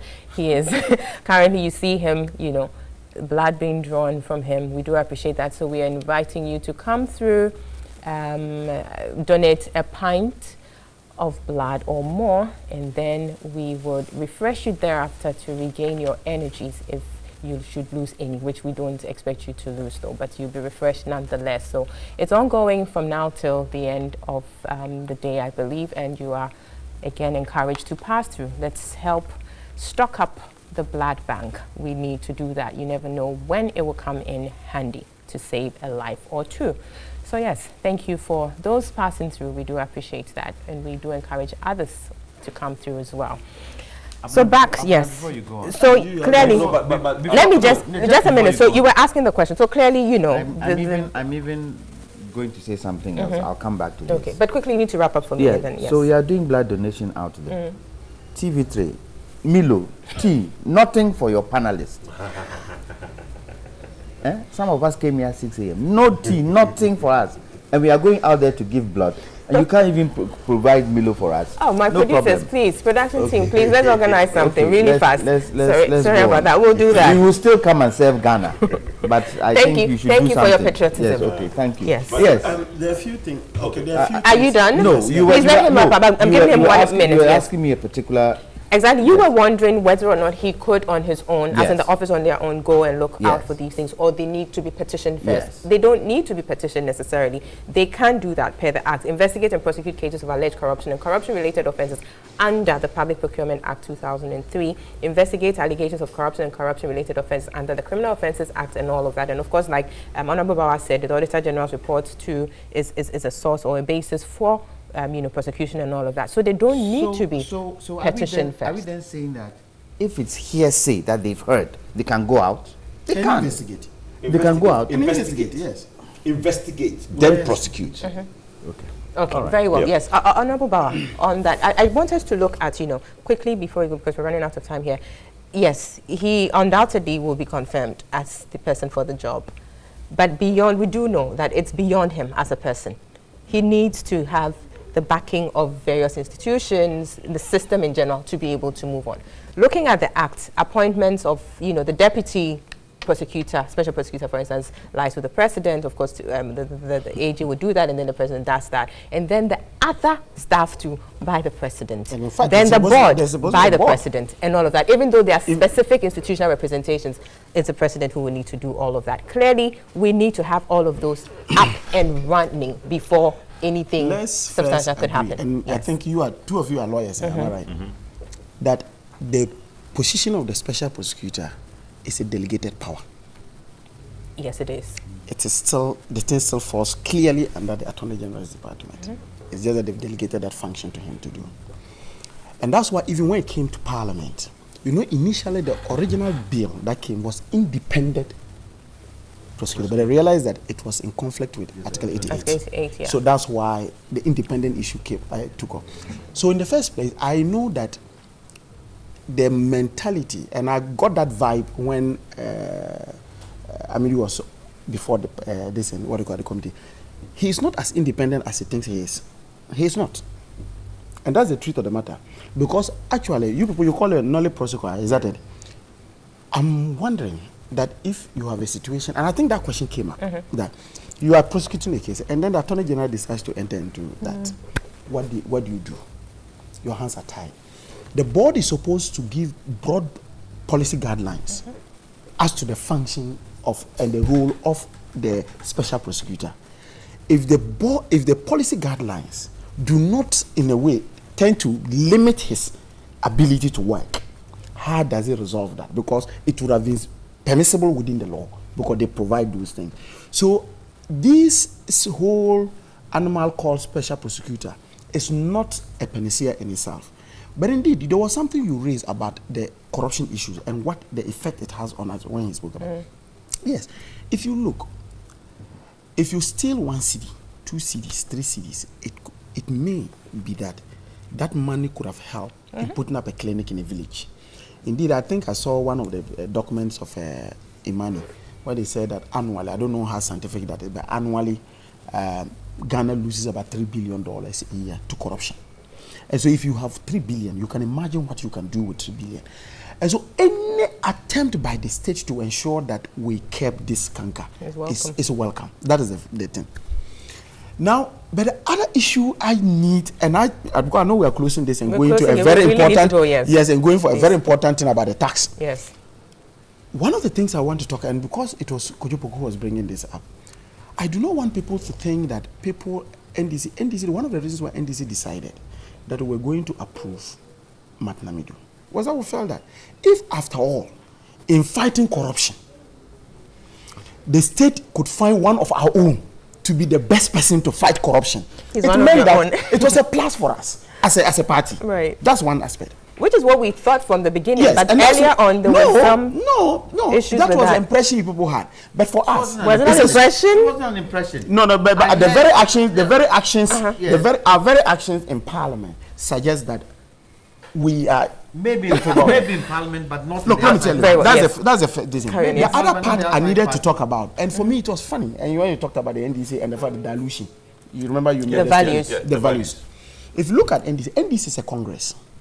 It's a congress because, and we deliberately use the word congress for a reason.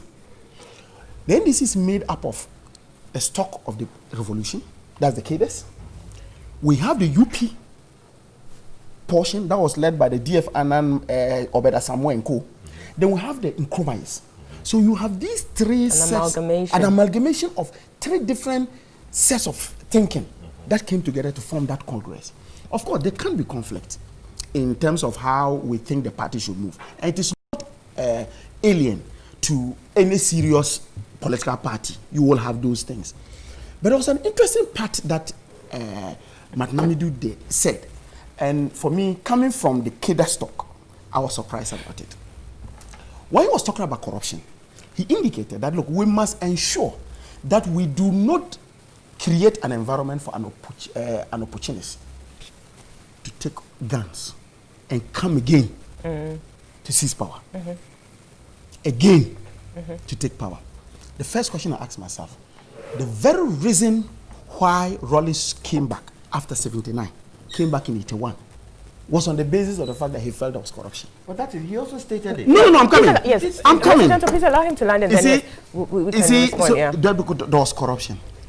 My simple question, does he see the act of Rawlings and whoever was involved in that as political opportunism?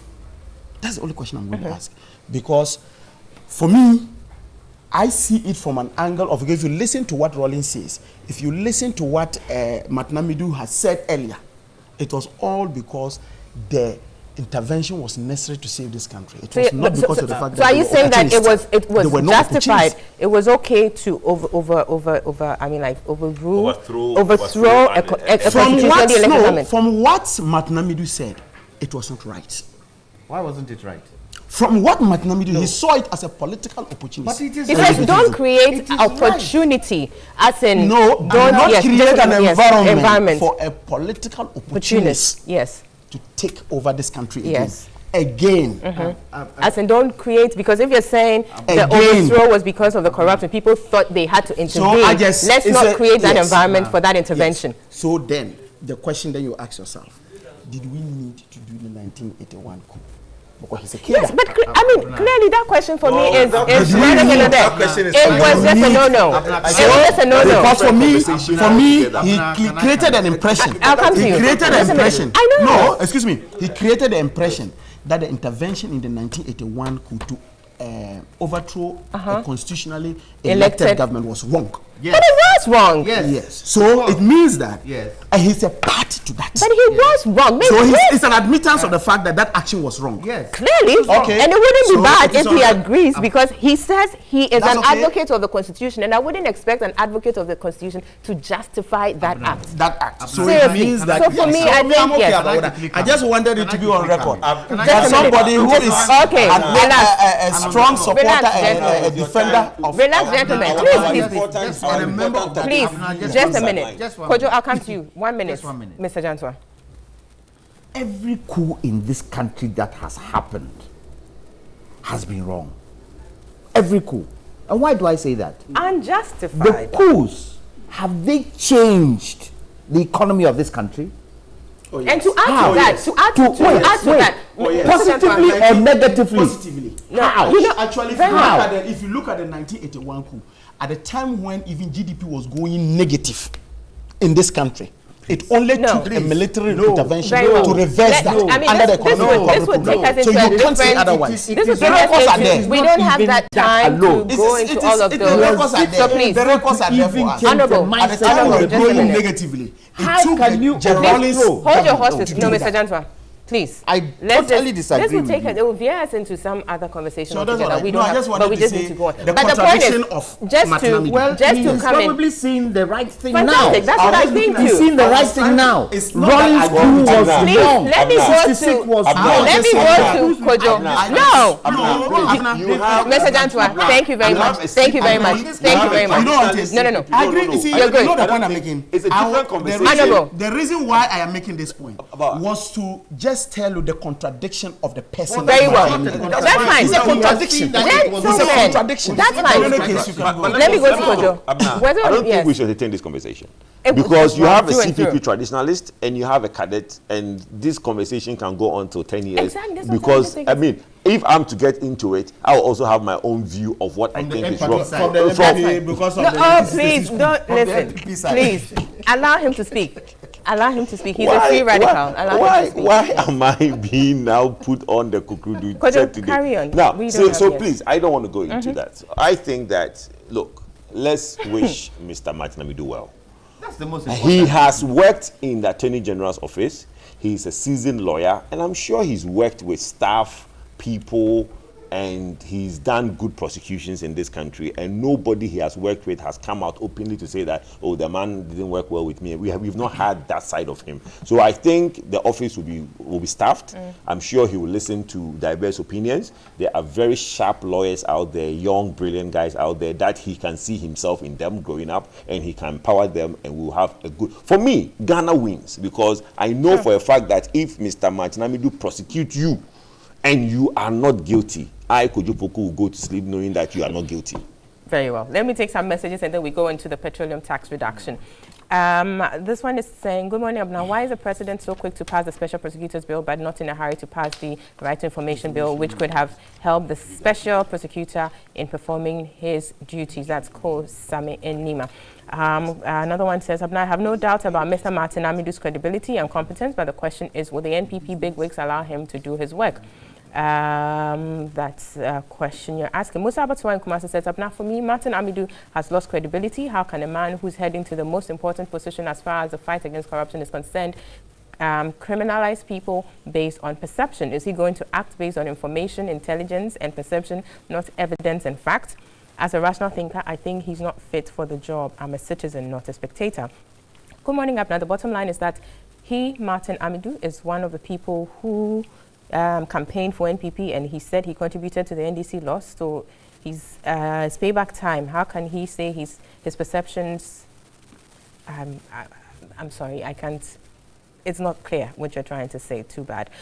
For the Honourable Bar to link Martin's answer on what Dr. Obed Asamoah said about his suitability, then to his bitterness towards John Mahama is absolutely ridiculous. There's no relationship between his answer and the so-called bitterness he has for John Mahama. If I were in his shoes, I would have reacted the same way as Mr. Martin Amidu did, especially when his credibility and suitability for the NDC ticket in 2020 was questioned by Dr. Obed Asamoah. And this is Mohammed in Medina. Thanks for your messages. I'll have to pull the brakes on here. There are quite a number of them, but we need to move on to look at the other two remaining topics. Petroleum tax reduction is what we are going into now.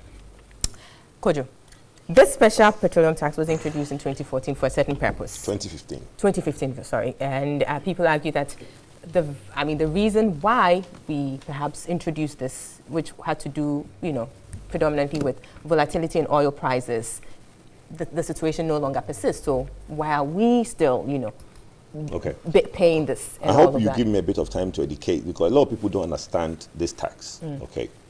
In 2015, world market crude oil prices were around $100 and it was tumbling. In other countries, when crude oil price goes down, there's a direct relation between the crude oil price and your finished products. Right. So when crude oil price goes down, your ex-pump or ex-refinery goes down. In Ghana, we were supposed to have come down all the way. In my estimation, I even said that at that time we should go to about 11 cedis per gallon. Then at that time, there was this FX losses and this energy sector debt, which Mr. Asaga, Honorable Asaga at MPA and the government of the day felt that, look, since prices are so low, instead of giving Ghanaians the whole reduction in the ex-pump, let's put a tax so that when the increases of world petroleum prices go back up, we will now take that tax back up. Now, that tax... You're shaking your head. I'll come to you. Well, he was there, so yes. he could give us a perception on why they introduced the tax, because he was there. So I would like to hear what he said. But to me, I was on platforms with Honorable Asaga, and that is how he explains it, that they are introducing the 30%, the 17% tax at that time, 17.5 tax at that time, because Ghanaians could afford to pay a little bit more now that the price of petroleum has come down so low, because it came as low as $30 per barrel, okay? And we said that, look, why would you do that? Let Ghanaians get the full benefit of the fall, so that if world market price is $30, let it reflect at our pump. But no, at that time, the 17.5 tax was introduced. But being a net importer of oil, you would also need to address issues about revenue, because then you need to get in revenue from the export of oil. But because of the low prices, we wouldn't have the revenues we expected, so we would want to show it up. Exactly, and also the main bane of that was the FX losses and the energy sector, the BDC debt and all that, to pay for that. So that tax was introduced. Then it was calculated 17% of ex-depot price, okay? Then over the months and years coming now, the price has started going up. So it's gone up to about $65 and stuff like that. And the think tanks and everybody saying that, look, this tax that was introduced for when prices were low no longer makes sense. So please take it out, because it was not meant to be a permanent tax. It served its purpose. It served its purpose when it was introduced. And even to make that worse, there's ESLA, okay, which is now also collecting revenue to pay the energy sector debt. So why still keep that 17? So MPP in opposition says, well, the nuisance tax, when they'll come, they'll take it out. First budget, they took out 2%. Second budget, they looked away. Then I, in my opinion, felt that, look, they did not meet an economy that they felt had enough money, so they need to do revenue mobilization. So they want to keep that tax to generate revenue for the country. I don't have a problem with that. But tell us, as Ghanaians, we deserve that our government tell us what their intentions are. Say to us that, look, I'm going to need this tax for the next 2 years, 3 years. I will phase it out by 2020. I am 100% agree that tax being kept there permanently, because the third debt recovery levy has now come to stay, and it has been collapsed into something else in our tax price build-up, as if we are supposed to be paying that, but it's not. So then there was an agitation, there was a demonstration. Then I come to hear that there's a 2%. And I'm thinking, why? Gradually. No, but Abna, let me ask this question. Was the government acting for acting's sake, to appease us the Victorian style, when those days in the Victorian Queen Victoria time, people come with stakes at the back of the wall, they will give them a grain of rice to go, only to find out that after the grain of rice, they will come back and ask for more. Or they were acting to solve the woes of Ghanaians. If you are acting to solve the hardship of Ghanaians, then that 2% is awfully inadequate. So you think it's much ado about nothing? It's like putting a plaster on a stomach ache. And to insult us more, they now say that they are changing the valerium aspect of it, the percentage of it, to make it at now 46 pesos per liter. Which means that, tax. Yes. So now, if the prices go down, you're still paying that. You're still paying 46 pesos. If it was valerium, as in a percentage, if the prices go down, we would have paid less. Yes. So now, in a way, they are going to now take more money from us in terms of that. Now, let me tell you what happens. Quickly, then I know when we... you now kept that 2%. Last year, in 2016, we imported 2017. So, okay. We imported about 3.5 billion liters of petrol, both diesel and I'm only using diesel and petrol, about 3.5 billion. The 7 pesos, because the 2% translates to 7 pesos, because it was 53 pesos, now it's 46 pesos. So the change in the price is 7 pesos. If you multiply 7 pesewas by the 3.5 billion liters that we imported last year, government would have made 245 million Ghana cedis, which is about $54 million.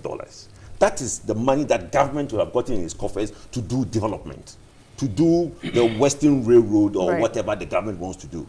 But you've now given this 2% to individuals to come to us as disposable income. Let me tell you what that translates to a disposable income. If you buy 1 gallon, it's 28 pesewas. If you buy 10 gallons, it's 28 Ghana cedis. To me, what is 28 Ghana cedis in terms of the grand scheme of things that we are looking for? So, you know, I want Ghanaians to understand that we expect our government, if you cannot reduce it now, tell us. In your next budget, then you do something major for us to appreciate. You're saying they shouldn't have bothered with the 2% They shouldn't have, at because all. you see, why I have a problem with that is that when you have agitation, demonstration and all those things, and you go and do something, are you doing it because you want to be seen as doing something? They have a listening ear. No, but are you listening? Are you listening to do something meaningful for us, or you are just being seen to act? That is my problem. Very well, that's fine. Honorable Barra, quickly. Okay. This was introduced during your tenure yes. for a specific purpose. Yes. So why didn't it have that outlook in the act that yes, after a certain period, we leave it, but it's there continually and we are being, just as the tour did, when you bring forever on our books. If you bring any bill to Parliament to be passed into an act, there's always a memorandum accompanying it. The memorandum gives you the rationale behind the introduction of that law. The memorandum that accompanied this particular tax was based on this. In 2015, when we read the budget, the benchmark crude price that CETEPE used was $60 per barrel. You remember at that time, crude price was around 90 thereabout. That at least if we had $60 per barrel, our petroleum revenue for the budget, to fund the budget in 2015, would be okay. So much. Then we had collapse of commodities prices, particularly oil and the metals. We came down to as low as $28 per barrel. So it made sense that we introduced this SPT, Special Petroleum Tax. The idea was to augment the shortfall of the petroleum revenues. At that time, when this particular tax was introduced, I remember very clearly the minority then, led by Honorable Chairman Sabunsu, staged a walkout. They said it was obnoxious, it was inimical to the growth of Ghanaians, and that to a very large extent, it could only come from a man with a devilish heart. These were the descriptions of this tax when it came in 2015. Fast forward. You had indicated also clearly that if you were to win an election, you were going to scrap this. You didn't even give conditions. This one in 2017, you won the election. So people expected, and that's what Kojo Boko was talking about. People expected that the 17.5% would be reduced. You didn't. You rather reduced it to 15%. We spoke about it and reminded you of the social contract you had with Ghanaians when you indicated that you were going to do this. Now in 2018, the conditions are not the same. But let me add just for context as well. But in 2017, when they read their first budget, they did reduce it 2%. It's just for no. But I indicated that. Yes. I said it came from 17.5 to 15%. Yeah. I indicated that. Then in 2018, your benchmark crude price that you have pegged in the 2018 budget is $57.5. As we speak now, as at this morning, when I was coming, the crude oil is around $62. It means that even your revenue projection, you will exceed it if prices stay as the way they are. So the conditions under which you still keep the special petroleum tax do not exist. And that's why COPEC, the drivers and others were asking that you should take it off. Besides that, you know, when Kojo Boko was talking about the pricing and other things I was making, there's yet another levy known as the price stabilization levy. The price stabilization levy is this. If I were to buy petrol 1 liter, I pay 12 pesewas on it. If I buy diesel, I pay 10 pesewas. If I buy a unit of what they call it, LPG, I pay 10 pesewas. The idea of this particular levy is that anytime prices are escalating, and you know the 3 factors that affect us, we have the dollar, we have the inflation, so the crude oil prices, and of course the taxes. These are the 3 things. So anytime the prices are going up, then this particular levy kicks in to be able to stabilize prices. We have this there. People are not protesting against this. People are asking that today, if I were to go to the pumps to buy a petrol, maybe petrol worth 10 Ghana cedis, I pay almost 5 cedis as tax. The tax build-up is between 49 and 50%. So all they are saying is that since the conditions for the SPT do not exist, take that off to reduce the tax burden, because we know you don't have control over the international crude prices. Of course, you have control over the dollar CD exchange rate, but at least that one is a bit volatile for some time now. But at least you have control over the taxes, particularly when you introduce this tax at a particular time that you said it was because the prices were down. But the more serious aspect, and I say it because I'm a politician, when I mentioned the issue of the social contract, you smiled. If you go on a political platform and you tell people that vote for me, and if you vote for me, this is what I'll do for you, and the people honor that side of the contract and vote for you, you are bound morally to abide by that. So the very action of the current government is immoral. It is a threat to democracy, because at the end of the day, people will begin to realize, you know, they cheat. And when you ask some of them, they will tell you that, look, I'm not of course. You understand? And so they make that. You campaign in prose and govern in, is it poetry and govern in prose? So clearly. But the point is that the moment you do that, it will get to a point that people will no longer be excited about the political process.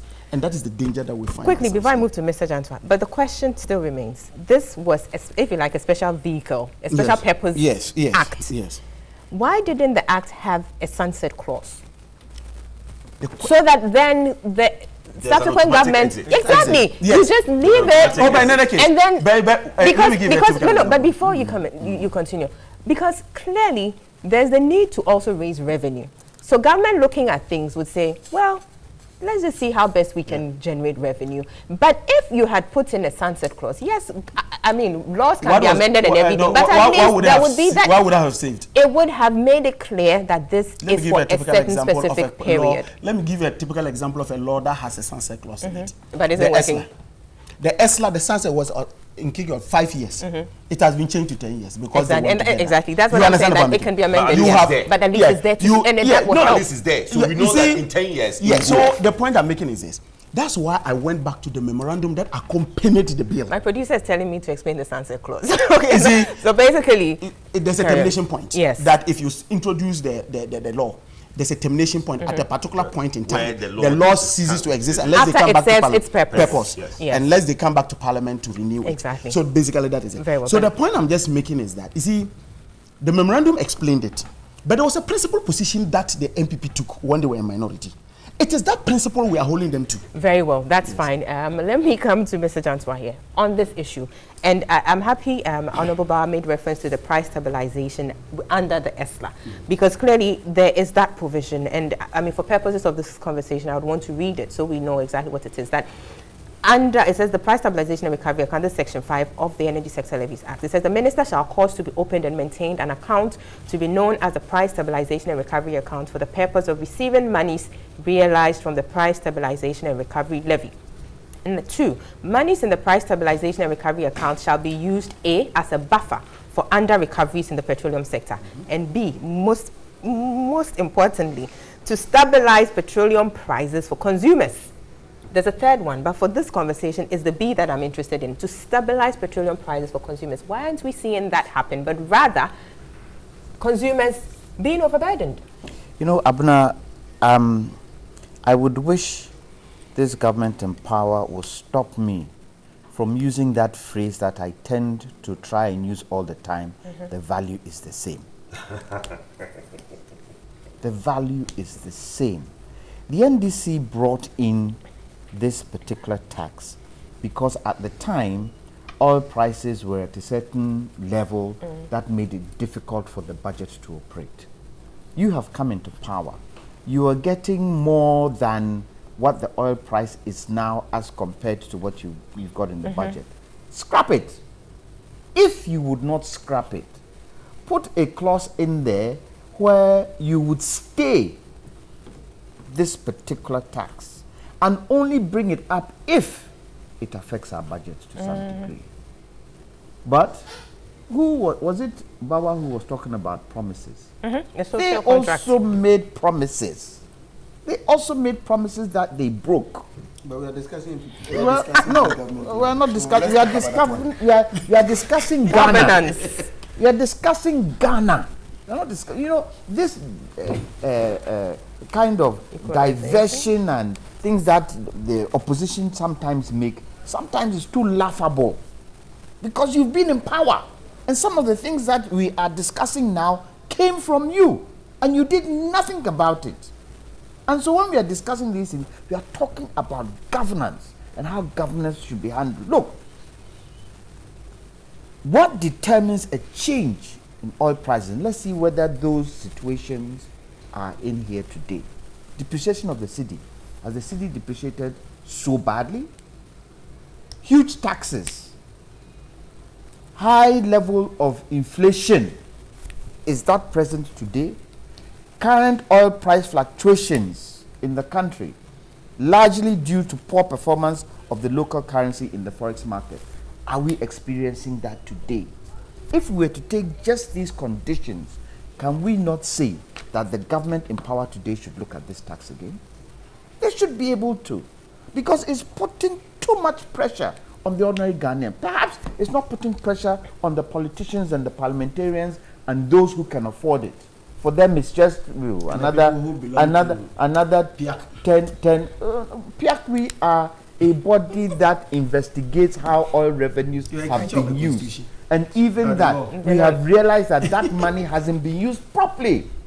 And so, coming back to this, I believe that we've got to a stage where when such things happen, there are cushions in the law that allow the government to pull its reins back, but also allow the government to push the horse forward when things change.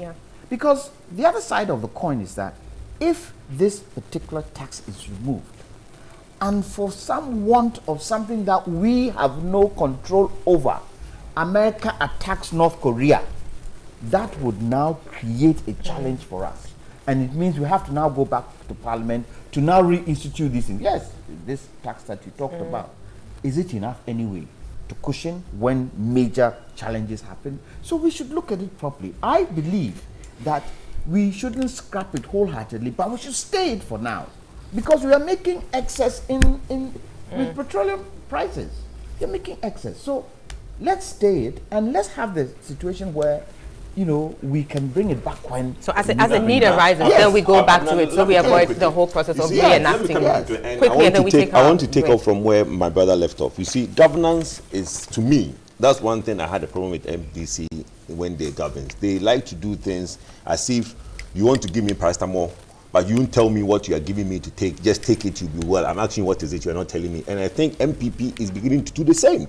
They tend to do things without, exactly, they are not communicating to Ghanaians what they are doing. Look, I will support, I told Duncan when they went to look, my brother, we need the revenue. Because look, the economy is not in the footing where we can start giving away certain things. So if government needs the revenue, come and tell us. Which is what then the minority would remind you that. So why were you making those promises? I understand that, but you see, my point is this, look, the grass always looks green on the other side.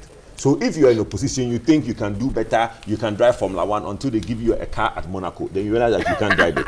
But the point is, let me quickly just finish what I'm making. In the next pricing window, listen, in the next pricing window, there's going to be like a 7% reduction at the pump from the 1st of March, okay?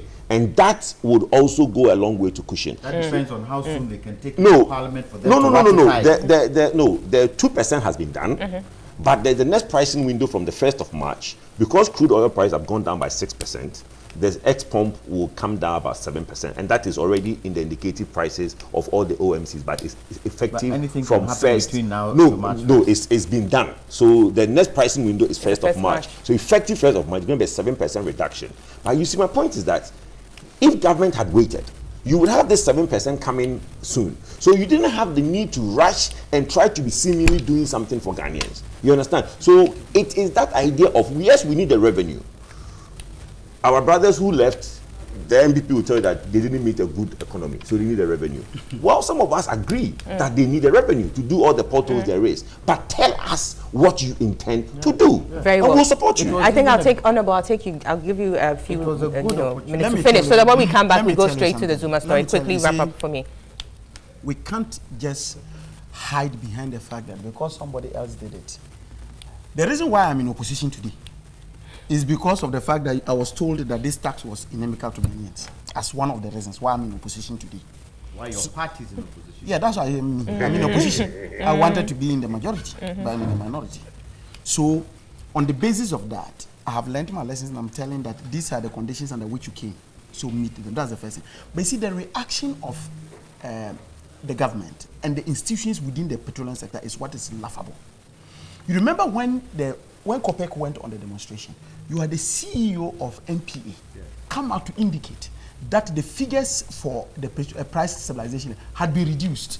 The 12% had been reduced to a particular number. And I asked myself, he's a lawyer by profession. Under what law?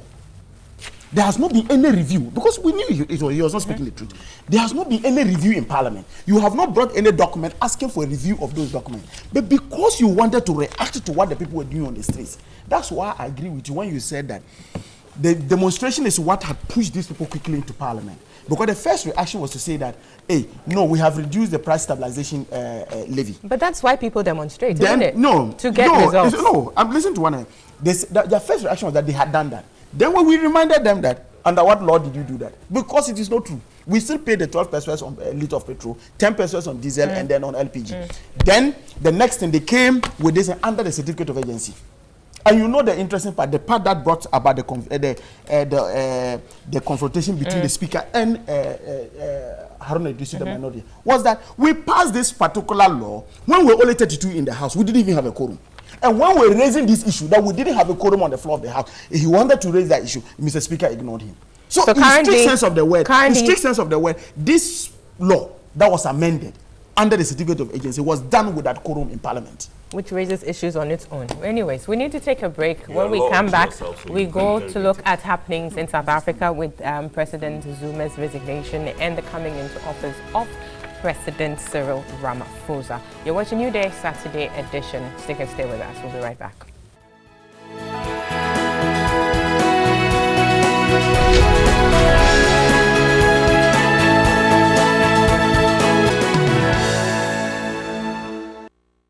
Welcome back. This is New Day Saturday edition, live on TV3, also live on 3FM 92.7 and online at 3news.com, also on our Facebook page, TV3 Ghana. We have just about 10 minutes to wrap up here, so quickly we'll do this. We're looking at the happenings in South Africa where the immediate past President Jacob Zuma had to resign following pressure from his party, the ANC. And then stepping into his shoes now is Mr. Cyril Ramaphosa, deputy president at the time, and also the leader of the ANC. Interesting happenings. Mr. Janto, I'll start with you on this one. The politics there in South Africa is quite interesting. They have a certain governance system which is definitely different from ours, but unique, yes. It's actually, it's a blend of the presidential and parliamentary and all of that, so it's quite interesting. But there are definitely lessons we can draw from. Looking at what has happened with Zuma, this is the second time the party has had to recall president. It happened to Thabo Mbeki, now to Zuma. And clearly ANC had backed Zuma throughout his various scandals, throughout his, the allegations upon allegation, and they stuck with him. But at this point, they had to, pull the plug. What could have accounted for that? What changed? I think looking at that part of Africa, Zimbabwe, South Africa, and one or two of them, that system is in place. Because you saw what happened to Mugabe. Yep. It was the party that put pressure on him to stand down. You saw what happened in South Africa. It asks the question, if you do not have a strong opposition, as you can see with ANC and in Zimbabwe, the party tends to dictate, irrespective of the fact that it's the people who have voted that individual into power. Now, your question was, again, basically, what happened? What could have changed now that ANC, after all this, the defense for Zuma now pulling the plug? The perception of corruption within Zuma's reign was one of the major things I can see. I could be wrong, but that is what I saw. His relationship with the Guptas, who was supposed to be this influential family, and the kind of contracts that these Guptas were handling, the relationship with his own siblings, his own family members, who seemed to be part and parcel of, giving out a lot of these contracts, probably tipped the balance a bit. And people were quite fed up. And the perception of he himself being corrupt, using a certain huge amount of money to refurbish his own private premises, the people couldn't take it anymore, and they felt that this was the time to go. Now, Zuma himself, and I watched his interview before he went to make the announcement. His challenge was that the people have voted a president into power. You as a party cannot just come and usurp that power and say, I should step down, because I was put there by the people. But isn't that a derivative of the parliamentary system which they have? It's a hybrid, right? So the party in parliament that has the predominance in parliament, dictates, as it were. So and Zuma is the leader, or up until December 2017, he was the leader of the ANC. Yes. Right? And so given their circumstances or their system, they can do that. Yes. So recall, and that's what happened with Thabo Mbeki as well when Zuma became the ANC leader. And Abna, what has created that was the system that was in place before the ANC now was able to raise the apartheid system. As in post-apartheid. Yes, and it didn't create a credible opposition to the ANC. Zimbabwe the same. When what was the ZANU-PF? No, not ZANU-PF. The white guy, Rhodesia, when they were in power, and both Smith, when ZANU-PF and all the others came together to fight the Smith regime, when he was now taken off, ZANU-PF became a strong party in there without any serious opposition. opposition. Very well. Now the question you then ask: will it happen in West Africa? That's the thing, and which I go to Honorable. Could I come to you? I don't think it can happen in West Africa. Quickly. In both instances, the person who came in is the vice president. If one of the deputies, yes. If the Zuma's wife had won the Congress, could they have just sworn him indirectly, yes, or they would have gone for election? That's what I want to tell you and then she drew attention. Zuma was the vice president in 2005 when the corruption scandal hit him over his financial director, advisor. He was sacked. Yes. He was actually sacked. So he was actually not the vice president at the time he came into. But when he was made the leader, and later on Thabo Mbeki was recalled, he was made the president. So I think the presidency is to the party. Okay. It's to the party. So the moment you win the leadership of the nation, then you get that. That's I think that is that's their system. Exactly. That's basically the thing. But maybe just to continue with my submission on that. I think Zuma, personally, I was one person who, when he came to office, I was excited about him for one reason. Grassroots person. Apart from grassroots person, that he surmounted a lot of challenges and became what he was. He has never had his formal education. Oh yeah. He's never had that, and still was able to self-educate. That is neither here. Yes, I'm trying to. But those are some things you think are well. And I thought that he still found a way of ensuring that he could school himself to rise up to the highest position. So he was somebody I admired. But from his role as a vice president and the scandals that started going around him, it was very clear that this man, from day one, they say the way the disco starts, that's the way to end.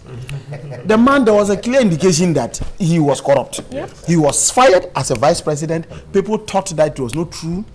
They dropped the cases. He came back and became a president. The issues came again. He talked about the Guptas. He talked about the renovation of his house, about even some mansion also in Dubai, and a lot of other issues around him, interfering into the national national prosecution authority, to the extent and even when Cyril Ramaphosa was talking, one of the things he spoke about was that there was a problem with and that's what I'm talking about, a special prosecutor, the National Prosecution Authority, that the leadership there had a challenge and that they needed to look at it also. I think that I admire South Africa for one thing, that at least Africans can resolve their issues without necessarily having to go resort to violence. They used demonstrations, that was legitimate, it was a tool within their constitution. They used negotiations to be able to talk to the man, to be able to step down, and they did it without losing life. And for me, that is the source of pride I have. I just hope that going forward, South Africa being a country, but over a period of time, until recently, where they had about 2%, they were even in recession. They were in recession. And currently it's in a bad state, really. They had huge power crisis. Indeed, at the time we were experiencing Dumso, they were equally experiencing huge problems when it came to issues of power. And so I think that with Cyril Ramaphosa is somebody, when I was growing up, even as a kid, when I heard the name Cyril Ramaphosa, I admired him. I admired him with his beard and the way he used to behave. And so I just hope and pray that he will be a man of integrity. I liked him when the issues of the mining, the shooting scheme, even though he was sitting on that board, he handled it so well and took responsibility that this was a dent on their own image. I need to move on to Kojo because our time is up quickly. What I would say is that it's a lesson in politics. Can we see that happen in Ghana anytime soon? Well, I the want political to say, party would say, it's a different system, yes, I know, right? It's a different system, I know. What I want to say is not even what you guys are saying, is that a popularist person is not necessarily a good ruler or a good person to rule a country. Zuma was a popularist. Everybody liked him because he was a grassroots person. Governance and they used to compare him and Thabo being made to look bad. Governance is a whole complete different ballgame. In economy, what you put in is what you get out. Totally. It might not come out immediately, but in 4, 5, 6 years, something has to come out. South Africa had nothing going in because, yes, he was a popularist person. He didn't have any agenda. He didn't have any constructive policy. He didn't have any. He was a people's president. So you could now say that as a lesson of, as tutors and as observers of politics, we should advise ourselves that we should not necessarily put popularist person or charismatic people in leadership position hoping that magic will happen. Speaking of that, I mean, it turns our attention to what happened in Liberia recently with George Weah's election. I hope to God that he brings massive change there. But if Georgia had come in when Shirley came in, there would have been a problem. But Georgia in the last 12 years has learnt. He has transformed from what he was just coming out of a popularist footballer to a very, I think people will see the difference. So I think for Africans, he needs the right people around him. Everybody needs the right people around him. If one person can't do all the work unless you are a dictator. All too soon, gentlemen, our time is up. This is all the time we have for today's discussion. We hope you enjoyed it. I've had I've been honored to have Mr. Kojo Nsafu-Apoku, Edward Bauer, Honorable Member of Parliament, Mr. Kwame Jantwa, do this program. And thank you to you, gentlemen, for your contributions. Thank you to you, listeners and viewers as well. We do appreciate your messages that you send through. Let me remind you again that the blood donation exercise is ongoing. Please pass through, donate a pint of blood or two, and help save a life. That will be coming on live after the sports show very soon on TV3. Until we see you next week, my name is Abna Tepi. Do have yourselves a very good weekend and a very productive week. Bye-bye.